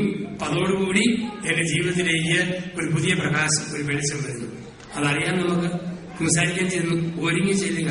ചെന്നപ്പോഴാണ് ഏറ്റവും പരിചയമുള്ള അച്ഛൻ അവിടെ നിൽക്കുന്നു. ഈ അച്ഛനാണ്. ഈ അച്ഛനെടുക്കൽ വട്ടവൻ, ആരോൻ, കണഞ്ഞൻ, നത്തോലി, പൊടിമീൻ, ഉപ്പമീൻ. ഇത് പുതിയ അച്ഛൻ, കണ്ടിട്ടില്ലാതെ. ഇവിടെയാണ് തെരണ്ടി, കൂരി, സ്രാവ്, തിമിംഗലം. ഇതാണ് ഒളിച്ചു വെച്ചുള്ള കുംസാരം. ആ കുംസാരിന് ഒരർത്ഥവുമില്ല. അങ്ങനെ കുംസാരിയാതിരിക്കുന്നതാണ് നല്ലത്. ഒരു ദൈവത്തെ കളിപ്പിക്കുന്നതിന് തുല്യമാണ്. ഉള്ളു തുറന്നുള്ളതെല്ലാം എന്ന് പറയുമ്പോൾ മനസാക്ഷിയാണ് ബന്ധത്തിലെ വിള്ളൽ അടയുന്നത്. 2, അച്ഛൻ നിങ്ങളുടെ സഹോദരൻ, സമൂഹത്തിന്റെ ആള്. അച്ഛനോട് പറയുമ്പോൾ എല്ലാവരോടും പറഞ്ഞതിന് തുല്യമാണ്. ഒരു വീട്ടുകാരുടെ മൊത്തം വിണക്കമുണ്ടോ? വീട്ടിലെ അപ്പനോട് ക്ഷമ ചോദിക്കുമ്പോൾ എല്ലാവരോടും ക്ഷമ ചോദിച്ചതിന് തുല്യം. ഒരച്ഛൻ എനിക്ക് പാപം എന്ന് പറയുമ്പോൾ സമൂഹത്തോട് മൊത്തം മാപ്പ് ചോദിച്ചതിന് തുല്യം. 3, കുംസാരത്തിന്റെ അച്ഛൻ ദൈവത്തിന്റെ സ്ഥാനത്തിരിക്കുമ്പോൾ അച്ഛനോട് പാപം പറയുമ്പോൾ ദൈവത്തോട് പറഞ്ഞതിന് തുല്യം. ദൈവത്തോടും മനുഷ്യരോടും മനസാക്ഷിയോടും ലഭ്യതപ്പെടുത്തുന്നു കുംസാരമെന്ന ഉദാശ. തന്നെയുമല്ല, നിങ്ങൾ കേട്ടിട്ടുണ്ട് പട്ടം ഉപേക്ഷിച്ച അച്ഛന്മാർ, ഭ്രാന്ത് പിടിച്ച വൈദികർ. പക്ഷെ ഇന്ന് വരെ കേട്ടിട്ടുണ്ടോ ഏത് ഭ്രാന്ത് പിടിച്ചാലും പട്ടം ഉപേക്ഷിച്ചാലും കുംഭസാര രഹസ്യം ലോകത്തോട് പറഞ്ഞ ഒരു വൈദികൻ ഇന്ന് വരെ ലോകത്തില്ല. പക്ഷേ കുംഭസാര രഹസ്യം സൂക്ഷിച്ചതിന്റെ പേരിൽ രക്തസാക്ഷിയായി മരിച്ച വിശുദ്ധ ജോൺ ലെബംസാനസിനെ പോലുള്ള വിശുദ്ധന്മാര് സഭയിലുണ്ട്. ഏറ്റവും വലിയ ആശ്വാസം കിട്ടുന്നത് ഉള്ളിലെ രഹസ്യം തുറന്നു പറയുമ്പോഴല്ലേ. ഒരു പെൺകുട്ടിക്ക് തെറ്റുപറ്റി അമ്മയോട് പറഞ്ഞു കഴിയുമ്പോൾ എന്തോ ഒരാശ്വാസം. ഒരാൺകുട്ടിക്ക് തെറ്റുപറ്റി അപ്പനോടോ മാതാപിതാക്കളോ പറയുമ്പോൾ എന്തോ ഒരാശ്വാസമാണ്. രഹസ്യം സൂക്ഷിക്കുന്നവരോട് ഉള്ള കാര്യം പറഞ്ഞു കഴിയുമ്പോൾ നമുക്ക് വലിയ ഒരാശ്വാസം ലഭിക്കുന്നു. രഹസ്യം സൂക്ഷിക്കുന്നവരോട് ഉള്ള കാര്യം പറഞ്ഞു കഴിയുമ്പോൾ. കുട്ടനാട്ടിൽ ഒരപ്പനും അമ്മയും. അപ്പനമ്മയ്ക്ക് 2 മക്കള്. മൂത്തത് പെണ്ണ്, പേര് തങ്കമ്മ, വയസ്സ് 14. രണ്ടാമത് മോൻ, പേര് തമ്പി, വയസ്സ് 10. അപ്പൻ, അമ്മ, തമ്പി, തങ്കമ്മ. 40 മൂർത്ത താറാവും 40 കുഞ്ഞു താറാവുകളും 10 മൂർത്ത താറാവുകളും. തമ്പിയുടെ ഏറ്റവും വലിയ ഹോബിയാണ് താറാകുഞ്ഞിനെ കയറി തട്ടിമുട്ടി കളിക്കും. തക്കടി മുണ്ടൻ താറാവെ, തവിട്ടം കൊണ്ട താറാവെ തട്ടി കളിക്കുന്നത് അവൻ ഏറ്റവും വലിയ സന്തോഷമാണ്. ഒരു സ്വപ്നമയും ആലപ്പുഴയ്ക്ക് പോയപ്പം അവൻ താറാകുഞ്ഞുങ്ങളെ ഇങ്ങനെ കളിപ്പിക്കാൻ തുടങ്ങി. അങ്ങനെ കളിപ്പിച്ച കൂട്ടത്തിൽ വലത്തെ കൈപ്പത്തി കൊണ്ട് ഒരു താറാകുഞ്ഞ് പെടലി ഒടിഞ്ഞ് ചത്തുപോയി. ക്രൂരമായ കൊലപാതകത്തിന് ഒരു ദൃക്സാക്ഷി 14 വയസ്സുള്ള ചേച്ചി തങ്കമ്മ മാത്രം. തമ്പിക്ക് പേടി, അപ്പനറിഞ്ഞാൽ തല്ലും, അമ്മയറിഞ്ഞാൽ കൊല്ലും. അമ്മ തങ്കമ്മ എന്നെ അടുക്കും, തങ്കമ്മ തമ്പി എന്നെ അടുക്കും. വറുത്താൽ അലമ്പ്, ഒലത്തിയാൽ ഉളുമ്പ്. നമുക്ക് കുടിച്ചിടാമെന്നു മുറ്റത്തെ തെങ്ങിന് മുകളിൽ കുഴി മാറ്റി താറാവിനെ കുടിച്ചിട്ടു. ഉണക്കേറെ വരണ്ടി കൂട്ടിയിട്ടു. ഇത്രയും താറാവുള്ളത് കൊണ്ട് ഒരെണ്ണം ചത്ത കാര്യം അപ്പനും അമ്മയും അറിഞ്ഞില്ല. ഷൺമുഖ തമ്പിക്ക് തങ്കമ്മയെ പേടി. വിളങ്ങാനും ഒറ്റിക്കൊടുത്താൽ തങ്കമ്മ ഇത് വെച്ച് മുതലെടുക്കാനും തുടങ്ങി. ഓരോ ദിവസവും ഒരു ദിവസം വീട്ടിലെ കാപ്പിപ്പൊടി തീർന്നുപോയി. തലവർ തങ്കമ്മയെ കടയിൽ പോയി കാപ്പിപ്പൊടി മേടിച്ചിട്ട് വാടി. തങ്കമ്മ പറഞ്ഞു, തമ്പി കളിച്ചോണ്ടിരിക്കുക, കാപ്പിപ്പൊടി മേടിച്ചിട്ട് വാടാ. അവന് പോടി, എനിക്ക് കളിക്കണം. ഇനി കളിക്കണമല്ലേ? തമ്പി താറാവ് മരണപ്രാണം. അവൻ ഓടിപ്പോയി കാപ്പിപ്പൊടി മേടിച്ചുകൊണ്ട് കൊടുത്തു. വീട്ടിൽ എന്ത് പണി നടന്നേലും താറാവെന്ന് പറഞ്ഞാൽ മതി, ചക്രശ്വാസം വലിച്ചെടുക്കാൻ ഓടാന്ന്. അമ്മയോട് ദൈവമേ, ക്രിസ്ത്യൻ ത്യാഗം പോലും കൂടാത്ത മോന്റെ ശക്തമായ മാനസാന്തരം. പക്ഷെ തമ്പിക്ക് മനസ്സിലായി ഈ പോക്ക് പോയാൽ ഒരു പോക്കാണ്. അങ്ങനെ ഒരു ദിവസം അപ്പനും അമ്മയും തങ്കമ്മയും കൂടി ചങ്ങനാശ്ശേരി അമ്മ വീട്ടിൽ പോയപ്പോൾ അപ്പൻ ചാരികസേനെ കാര്യം നേടി കുറ്റിവീശി അമ്മക്ക് തിരികെ നോക്കിയിരിക്കുന്നു. തമ്പി സാവധാനം തട്ടിമുട്ടി ഒരുമി അപ്പൻ അടുപ്പിച്ചു. അപ്പാന്നൊരു വിളി. എന്നാടാ? ഒരു സംശയം ചെയ്യാമെന്ന്. എന്നാണോ? അപ്പന് തമ്പിയോടാണോ താറാവിനോടാണോ കൂടുതൽ ഇഷ്ടം അറിയാൻ വേണ്ടി. ആ, തീരെ താറാവാണോ? എനിക്ക് എന്റെ മോനോടല്ലേ ഇഷ്ടം. എന്റെ അപ്പ, എന്നാൽ അപ്പനമ്മയും ആലപ്പുഴയ്ക്ക് പോയപ്പം ഞാൻ താറാവിനെ കളിപ്പിച്ചായിരുന്നു. താറാവിനെ കളിപ്പിക്കുക കുടിപ്പിക്കുന്നതിന് ഹോബിയല്ലേ. അപ്പൊ അങ്ങനെ കളിപ്പിച്ചപ്പം അറിയാതെ മരത്തെ കൈപ്പത്തി കൊണ്ട് താറാവുഞ്ഞ് പെടലൊടി ചത്തുപോയി. ആഹാ, ഇതിനെ പറയാതിരുന്നു. വറുത്തു നിന്നോ വെറുതെ നിന്നോ കുഴിച്ചിട്ടോ. അയ്യോ, താറാവ് ചത്തെന്ന് കേട്ടിട്ട് അപ്പനൊന്നും തോന്നുന്നില്ലേ? എന്റെ മോനെ, താറാവും തറവാടും നിന്റേതല്ലേ. നിന്റെ കൈകൊണ്ട് താറാവ് ചത്തു കേട്ട് അപ്പൻ ഞാൻ തോന്നാനും തന്നെയുമല്ല, നീ അതിനെ കൊന്ന അന്ന് തന്നെ ഞാൻ അറിഞ്ഞതാ. നിനക്ക് മനപ്രയാസം വരാതിരിക്കാൻ വേണ്ടി ഞാൻ മിണ്ടാതിരുന്നതല്ലേ. അവൻ അപ്പനെ കെട്ടിപ്പിടിച്ച് നക്കി നനച്ച് കടിച്ച് പറിച്ച് ഉമ്മ കൊടുത്ത് ഒരുമി കുറെ നേരം ഇരുന്നു. പിന്നെ മടിയിൽ ഇറങ്ങിപ്പോന്നു. ഒരാഴ്ച കഴിഞ്ഞു. തങ്കമ്മയും തള്ളയും തിരിച്ചെത്തി. സംഭവിച്ചതൊന്നും തങ്കമ്മ അറിഞ്ഞിട്ടില്ല. തമ്പി കൂട്ടുകാരുടെ കൂടെ ഓലപ്പത്ത് കളിക്കുന്നു. വീട്ടിലെ പഞ്ചസാര തീർന്നുപോയി. തള്ളവർ തങ്കമ്മേ കടയിൽ പോയി പഞ്ചസാര മേടിച്ചുകൊണ്ട് വാടി. തങ്കമ്മ തമ്പി കടയിൽ പോയി പഞ്ചസാര മേടിച്ചുകൊണ്ട് വാടാ. പോടി. സൗരിപ്പടിയല്ല, സൗരിപ്പടിയല്ലേ. തമ്പി താറാവ്. അവൻ പറഞ്ഞു, നിന്റെ അമ്മയുടെ താറാവ്. എവിടാണീ താറാവ്? ഇന്നലെ വരെ താറാവുണ്ട്. എവിടാണീ താറാവ്? നിന്റെ അമ്മയുടെ താറാവ്. എപ്പോഴാ പറയാൻ പറ്റിയത്? അപ്പനോട് തെറ്റുകൾ ഏറ്റു പറഞ്ഞപ്പോ. ഒരു നല്ല കുമ്പസാരം നടത്തുന്നവരെ പിശാചിന്റെ കക്ഷത്തിൽ നമ്മുടെ തലയാണ്. തമ്പി താറാവ്. ഒരു കുമ്പസാരം കഴിയുമ്പോൾ പിന്നെയും പഴയ ഭാവം ഓർമ്മിക്കും. എന്നാണെങ്കിൽ അർത്ഥം പറ്റിയില്ലേ? തമ്പി താറാവ്. എടി അങ്ങനെ ഓർക്കുന്നില്ല. തമ്പി താറാവ് പറയാൻ പറ്റണം. നീ പുതിയ ആളാണ്, താറാവിന്നലെ. ചില ആൾക്കാർ എത്ര കുമ്പസാരിച്ചാലും പിന്നെയും ഈ കുറ്റബോധമോട് നടന്നു. പാപബോധം വേണം, കുറ്റബോധം ശരിയല്ല. കുമ്പസാരിച്ച പാപം പോയോ? ഞാൻ മുഴുവൻ പറഞ്ഞ അറ്റം മുറി വിട്ടുപോയോ? പാപത്തിന് കോമായിട്ടുള്ള പുരുഷം വിട്ടില്ലേ? ഇങ്ങനത്തെ പൊട്ടച്ചന്തകൾ കാണാം. അതിന്റെ ഒന്നും ആവശ്യമില്ല. ഒരിക്കലും ഞാൻ തീർന്നു. തമ്പി ഫ്രീ ആയതുപോലെ നമ്മളും ഫ്രീ ആകുകയാണ്. വീണ്ടും ഓർക്കുക, കുമ്പസാരത്തിൽ നമ്മൾ കുമ്പസാരിക്കുമ്പോൾ കുമ്പസാര രീതിയും കൂടെ ഒന്ന് ശ്രദ്ധിക്കണം. ചിലക്കാർ ഓടി വന്ന് മുട്ടുകുത്തി അടിച്ചു പിടിച്ചു കടിച്ചു പറിച്ചു തീർന്നു. അങ്ങനെ നമ്മൾ നാട്ടിൽ ചെല്ലുമ്പോഴാണേലും കുമ്പസാരത്തിന് ഷേപ്പ്. ആദ്യം മുട്ടുകുത്തി പറയണം, കർത്താവെ പാപിയായ എന്നെ കനിയണമേ. അച്ഛൻ പറയും, കാരുണ്യവാനായ കർത്താവ് നിന്നെ ആശീർവദിക്കട്ടെ. ഒരു സ്ഥലത്ത് അച്ഛൻ പറഞ്ഞു കൊടുത്തു, മുട്ടുകുത്തി പറയണം, പിതാവേ പാപിയായ എന്നെ ആശീർവദിച്ചാലും. ഒരു ഫോർമുല രീതി, പിതാവേ പാപിയായ എന്നെ ആശീർവദിച്ചാലും. ഇത് അമ്മച്ചി ഒന്ന് മുട്ടുകുത്തി പറഞ്ഞു, പാപിയായ പിതാവേ എന്നെ ആശീർവദിച്ചാലും. അത് തിരിച്ചു പറയണം, കർത്താവെ പാപിയായ എന്നെ കനിയണമേ. അച്ഛൻ പറയും, കാരുണ്യവാനായ കർത്താവ് നിന്നെ അനുഗ്രഹിക്കട്ടെ. ഒരച്ചായൻ എന്നെ നോക്കി പറഞ്ഞു, കാരുണ്യവാനായ കർത്താവ് നിന്നെ അനുഗ്രഹിക്കട്ടെ. തിരിച്ചു പറയുന്ന രീതിയാണ്. രണ്ടാമത് പറയണം, കുമ്പസാരിച്ച് എത്ര നാളുകളായി. ഇതാണ് രീതി. എത്ര നാളുകളായി കുമ്പസാരിച്ചിട്ട്? 1 വർഷമായി, 6 മാസമായി, 3 ആഴ്ചയായി. ചില ചെറുപ്പക്കാരി പെണ്ണുങ്ങളും മറ്റും ഓടി വരും തിടുക്കതി കുമ്പസാരിക്കാൻ വേണ്ടി. ആദ്യം പറയുന്ന ഭാവം, 6 മാസമായി അച്ഛ. എന്നാൽ നോക്കൂ, 4 മാസം കഴിഞ്ഞ് വന്നാൽ മതി നമുക്ക് പറയാനായിട്ട് തോന്നുന്നു. പിന്നീട് നമ്മുടെ ജീവിതാവസ്ഥയൊക്കെ പറയുന്നു, പാപങ്ങളിലേക്ക് പറയുന്നു. ഇതെല്ലാം 4 കൂട്ടം പാപങ്ങൾ കുമ്പസാരത്തിൽ ഏറ്റു പറയണം പൂർണ്ണമായ മോചനത്തിന്. 1, പാപത്തിന്റെ 4 തലങ്ങൾ: ചിന്തയിൽ, വാക്കിൽ, പ്രവൃത്തിയിൽ, ഉപേക്ഷയിൽ. ഇത് 4ഉം പറയുമ്പോൾ കുമ്പസാരം പൂർത്തിയാവും. ചിന്തയിലെ പാപങ്ങൾ, വാക്കുകൊണ്ടുണ്ടായത്, പ്രവൃത്തി കൊണ്ടുണ്ടായത്, ഉപേക്ഷ. ഒരു നല്ല വാക്ക് ഭാര്യയോട് പറയാമായിരുന്നു, പറഞ്ഞില്ല. ഒരു നല്ല വാക്ക് ഭർത്താവിനോട് പറയാമായിരുന്നു, പറഞ്ഞില്ല. നല്ല വാക്ക് കുഞ്ഞുങ്ങളോട് പറയാമായിരുന്നു, പറഞ്ഞില്ല. നല്ല വാക്ക് എന്തെങ്കിലും ചെയ്തവരോട് പറയാമായിരുന്നു, പറഞ്ഞില്ല. ചിന്ത, വാക്ക്, പ്രവൃത്തി, ഉപേക്ഷ, ഇതെല്ലാം ഏറ്റു പറഞ്ഞ് അവസാനം പറയണം, ദൈവത്തിൽ നിന്ന് പാപക്ഷമയും അങ്ങനെ നിന്ന് പാപമോചനവും ഞാൻ യാചിക്കുന്നു. പോട്ടെ, എന്റെ കുമ്പസാരം തീർന്നു. ഇതും കിട്ടിയില്ലേ? തീർന്നു. ഇത്രയും പറയണം. ചിലങ്ങ് നിർത്തും. അച്ഛൻ ഉപദേശം ഇല്ലച്ച ആത്മശോധന നടന്നുകൊണ്ടിരിക്കുകയാണ്. അച്ഛൻ പറഞ്ഞേക്കരുത്. അടുത്തിടെ മനുഷ്യൻ കുമ്പസാരിക്കാൻ വന്നു, നിർത്താൻ അറിയത്തില്ല. പാപം പറഞ്ഞ അവസാനം പറഞ്ഞു, ഇത്രയും പാപങ്ങൾ പറഞ്ഞുകൊണ്ട് തൽക്കാലം ഈ കുമ്പസാരം ഞാനിവിടെ ഉപസംഹരിക്കുകയാണ്. നിർത്താൻ രീതി അറിയില്ലാഞ്ഞിട്ടാണ്. ഇനി നിങ്ങൾക്ക് മാത്രം അറിയാവുന്ന കാര്യം പറഞ്ഞ് കുമ്പസാരിക്കരുത്. അത് ഓർത്തോണം. ചിലരുണ്ട്, നിങ്ങൾക്ക് മാത്രം ഒരു അച്ഛൻ അറിയത്തില്ലെങ്കിൽ കുമ്പസാരം പൂർത്തിയാകിയല്ലോ. കോട്ടയിൽ നിന്നൊരു അച്ഛൻ ഷൊർണൂർ ഭാഗത്ത് ഇരുന്നു ഒരു ധ്യാനത്തിന്, വളർച്ചാ ധ്യാനമായിട്ട്. അപ്പം 200 പേര് പങ്കെടുക്കുന്ന ധ്യാനം. വെള്ളിയാഴ്ച ഉച്ചയ്ക്ക് 2:30 കുർബാന എഴുന്നള്ളിച്ച് വെച്ചു. കുമ്പസാരം, ഒരുങ്ങി കുമ്പസാരിക്കുക, കുമ്പസാരിച്ച് നന്ദി പറഞ്ഞിരിക്കുക. 5 മണിയാകുമ്പോൾ രോഗശാന്തി ശുശ്രൂഷ. ആരും കുമ്പസാരിച്ച് പോകാൻ പാടില്ല. 5 അച്ഛന്മാർ കുമ്പസാരിപ്പിക്കാനും വന്നിട്ടുണ്ടായിരുന്നു. അച്ഛൻ നിന്നിരുന്നു. ഒരു ചേട്ടൻ പറഞ്ഞു, കള്ളു കുടിച്ചു, തെറി പിടിച്ചു, തേങ്ങ കട്ടുപിടിക്കി, കുമ്പസാരിച്ചിട്ട് 5 വർഷമായി. അതായത് 5 പ്രാവശ്യം ഞാൻ പ്ലാവല പെറുക്കാൻ പോയി.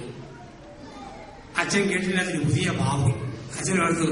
അച്ഛൻ പറഞ്ഞു, വാഴയില, ചേമ്പല, തേക്കലയൊക്കെ മുഴുത്തതാണ്, അത് പറിക്കുക വല്ലവരും കാണും. പ്ലാവല ചെറുതല്ലേ, ഒത്തിരി വീഴുമ്പോൾ പറിക്കും. അനുവാദം വേണ്ടി പെറുക്കാരന് പ്രയാസം. ആടിന് കഴിക്കാണ് കയറി കെട്ടി തൂക്കി കൊടുത്താൽ മതി. തെറ്റാന്ന് തോന്നുന്നുണ്ടെങ്കിൽ 5 എത്രമാതാ വലിയ കാഴ്ച വെക്കാൻ പറ്റും. വേറെ ചേട്ടൻ പറഞ്ഞു, ശരി പറഞ്ഞു, അങ്ങനെ ചെയ്തു, ഇങ്ങനെ ചെയ്തു, ഷീറ്റ് കട്ടെടുത്തു, ഒട്ടുപാല് മാന്തിയെടുത്തു. 3 പ്രാവശ്യം പ്ലാവല പെറുക്കാനും പോയിട്ടുണ്ട്. അച്ഛൻ വീണ്ടും പറഞ്ഞു, തേക്കല, ചേമ്പല, വാഴയില മുഴുത്തതാണ്, പെറുക്കിയാൽ കാണും. പ്ലാവല ചെറുതാണ്, ഇടയ്ക്കിടയ്ക്ക് പെറുക്കാം, അങ്ങനെ പ്രയാസപ്പെടാനൊന്നുമില്ല. ആടിനെ കൊടുക്കാനാണ് ബുദ്ധിമുട്ടൊന്നും വേണ്ട. 3 സർവസ്നായതായി കാഴ്ചവെച്ചു, ഒരു മനസ്സമാധാനത്തിന് വേണ്ടി. 5-6 പേര് ഇങ്ങനെ പറഞ്ഞു. അവസാനം 4:30 ആയപ്പോൾ അവസാനത്തെ ആള് കരിഞ്ചന്ത പൂർത്തിയിൽ കടന്ന് ഒത്തിരി നടത്തിയിട്ടുണ്ട്. ഏറ്റവും വലിയ പ്രയാസം കഴിഞ്ഞ നാളുകളിൽ ഞാൻ ചുരുങ്ങിയ 8 വർഷമായി സംസാരിച്ചിട്ട് ഒരു 10 പ്രാവശ്യമെങ്കിലും പ്ലാവല പെറുക്കിയിട്ടുണ്ട്. 5 പ്രാവശ്യം പെറുക്കാൻ തോന്നിയിട്ടുണ്ട്, പോയില്ലെന്നുള്ളതേ. അച്ഛൻ ചോദിച്ചു, സാധാരണ മാനി തന്നെ ചക്കയും പ്ലാവും ഉണ്ടോ? ഒരുപാട് പേര് തന്നെയാണ് പെറുക്കാൻ പോകുന്നത്, തന്നെ ആ പാവം. അപ്പോൾ അച്ഛന് മനസ്സിലായില്ല. എന്റെ അച്ഛൻ ഞങ്ങളുടെ ഈ നാട്ടിൽ വ്യഭിചാരം ചെയ്യാൻ പോകുന്നത് ഞങ്ങൾ പറഞ്ഞ വാക്കാണ് പ്ലാവല പെറുക്കാൻ പോയിട്ടുണ്ട്. കാരണം ഒരു വീട്ടിലേക്ക് നടന്നു പോകുമ്പോൾ ചവിട്ടി ശക്തം കാകരിക്കാൻ പെറുക്കി മാറ്റി നടന്നു പോകും. അതാണ് പ്ലാവല പെറുക്കിയിട്ടുണ്ട്. അച്ഛനൊന്ന് വിറച്ചു. കൊടുത്ത പ്രാവശ്യത്തെ മക്കളെ ചേമ്പല, വാഴയില, തേക്കല മുഴുത്തതാണ്, പെറുക്കിയാൽ കാണും. പ്ലാലയല്ലേ, അവസരം കിട്ടുമ്പോൾ പെറുക്കിക്കോ, കിട്ടുന്നുമ്പി കൊടുത്താൽ മതി, ആടിന് കടിക്കാനാണ് ഇത് കുഴപ്പമൊന്നുമില്ല. അച്ഛനൊന്ന് വേർത്തി അച്ഛൻ ഓടിച്ചെന്ന് ഊറാനി ഊരി കുംസാരക്കൊണ്ടാണ് തൂക്കിയിട്ടേ. എന്റെ അടുത്ത് കുംസാരിച്ചമാര് കുംസാരമൊന്നും പൂർത്തിയായിട്ടില്ല. ആ പ്ലാല വെക്കാൻ പോയന്മാരില്ല, ഒന്നുകൂടെ പുതിയ പ്രാക്ഷിതം മേടിച്ചോണം, എങ്ങനെ കുംസാരം പൂർത്തിയാവും. നിങ്ങൾ പറയുന്നത് അച്ഛനും പിടികിട്ടണം, അച്ഛൻ പറയുന്നത് നിങ്ങൾക്കും പിടികിട്ടണം. അവിടെയാണ് കുംസാരം പൂർത്തിയാകുക. ഒരുക്കത്തോടുകൂടി ഒരു കുംസാരത്തിന് കടന്നു വരാൻ നമുക്ക് പറ്റണം. ഈ കുംസാരിക്കണമെങ്കിൽ നമുക്ക് ഒരു പാപബോധവും പശ്ചാത്താപവും ഒക്കെ വേണം. എങ്കിലും ശരിക്കും നമുക്ക് കുംസാരിക്കാൻ പറ്റത്തുള്ളൂ. പലപ്പോഴും നമുക്കതില്ലാതെ പോകും. ഞാൻ കഴിഞ്ഞ പ്രാവശ്യം യാക്കോബായ സഭയുടെ വലിയ കൺവെൻഷനാണ്, പുത്തൻകുരിശ് കൺവെൻഷൻ. അതിന്റെ പ്രസംഗത്തിന് കത്തോലിക്ക ബാബ എന്നെ വിളിച്ചു. അപ്പം പ്രസംഗം കഴിഞ്ഞ് പിതാവ് എനിക്ക് നന്ദി പറഞ്ഞപ്പം തോമസ് ബാബ പറഞ്ഞ ഒരു സംഭവം എന്റെ ഓർമ്മയിലുണ്ട്. ഈ തോമസ് ബാബ ഒരു കൊച്ചച്ഛനായ കാലഘട്ടത്തിൽ വീട്ടിൽ നിന്ന് പോകും രാവിലെ ഒരു സ്കൂളിലേക്ക്. ഇപ്പം പെരുമ്പാവൂരത്തെ സ്കൂളിന്റെ ലോക്കൽ മാനേജറാണ്, UP സ്കൂളിന്റെ. അമ്മ വാഴയിന് വേണ്ടി വാട്ടിക്കൂടി ചോറുമതി കെട്ടിക്കൊടുക്കും. ഈ ചോറുമതിയായിട്ട് ഈ അച്ഛനങ്ങ് പോകും. എല്ലാ ദിവസവും ഉച്ചയ്ക്ക് ഊണ് കഴിക്കും. അപ്പം റോഡ് സൈഡിൽ ഒരു വലിയ മതില്, നടുക്കൂടെ അകത്തേക്ക് ഒരു ഗേറ്റ്, നേരെ സ്കൂള്, ഇവിടെ പള്ളി, ഈ ഭാഗത്ത് പള്ളിമുറി. ഗേറ്റിലൂടെ പുറത്തേക്ക് കിടക്കാൻ യാതൊരു മാർഗവുമില്ല. ഇത്രയും ടൈറ്റ് ആയിട്ടുള്ള സ്ഥലമാണ്. എല്ലാവരും അവിടെ മുറ്റത്ത് ഒരു ചെറിയ ഓലിയും. ഊണ് കഴിഞ്ഞ് ഈ അച്ഛൻ കൈ കഴുകിയിട്ട് ഇല എറിഞ്ഞു കൊടുക്കുമ്പോൾ ഈ കുട്ടികളുടെ വാഴയില തേടി വരുന്ന അടിച്ചുവിട്ട പശുവുണ്ട്. ആ പശു ഗേറ്റിനകത്ത് വന്ന് ഇതും തിന്നിട്ട് പോകും. ഇത് അവിടുത്തെ ശരി രീതിയാണ്. ഒരു ദിവസം അമ്മയ്ക്ക് വാഴയില കിട്ടിയില്ല. അലുമിനിയം ചോറ്റുപാത്രത്തിൽ അമ്മ ചോറ് കൊടുത്തു. ഉച്ചയ്ക്ക് ഊണ് കഴിഞ്ഞ കൈ കഴിയുമ്പോൾ പശു പതിവ് പോലെ ഈ വാഴയിലേക്ക് കാത്തിരിക്കുക. വാഴയില കിട്ടാതെ പശുവിനെ അരിശമെന്ന പശു പാലും പൊക്കി കൊമ്പും കുലുക്കി അച്ഛനെ കുത്താൻ വേണ്ടി ഒറ്റ വരവ്.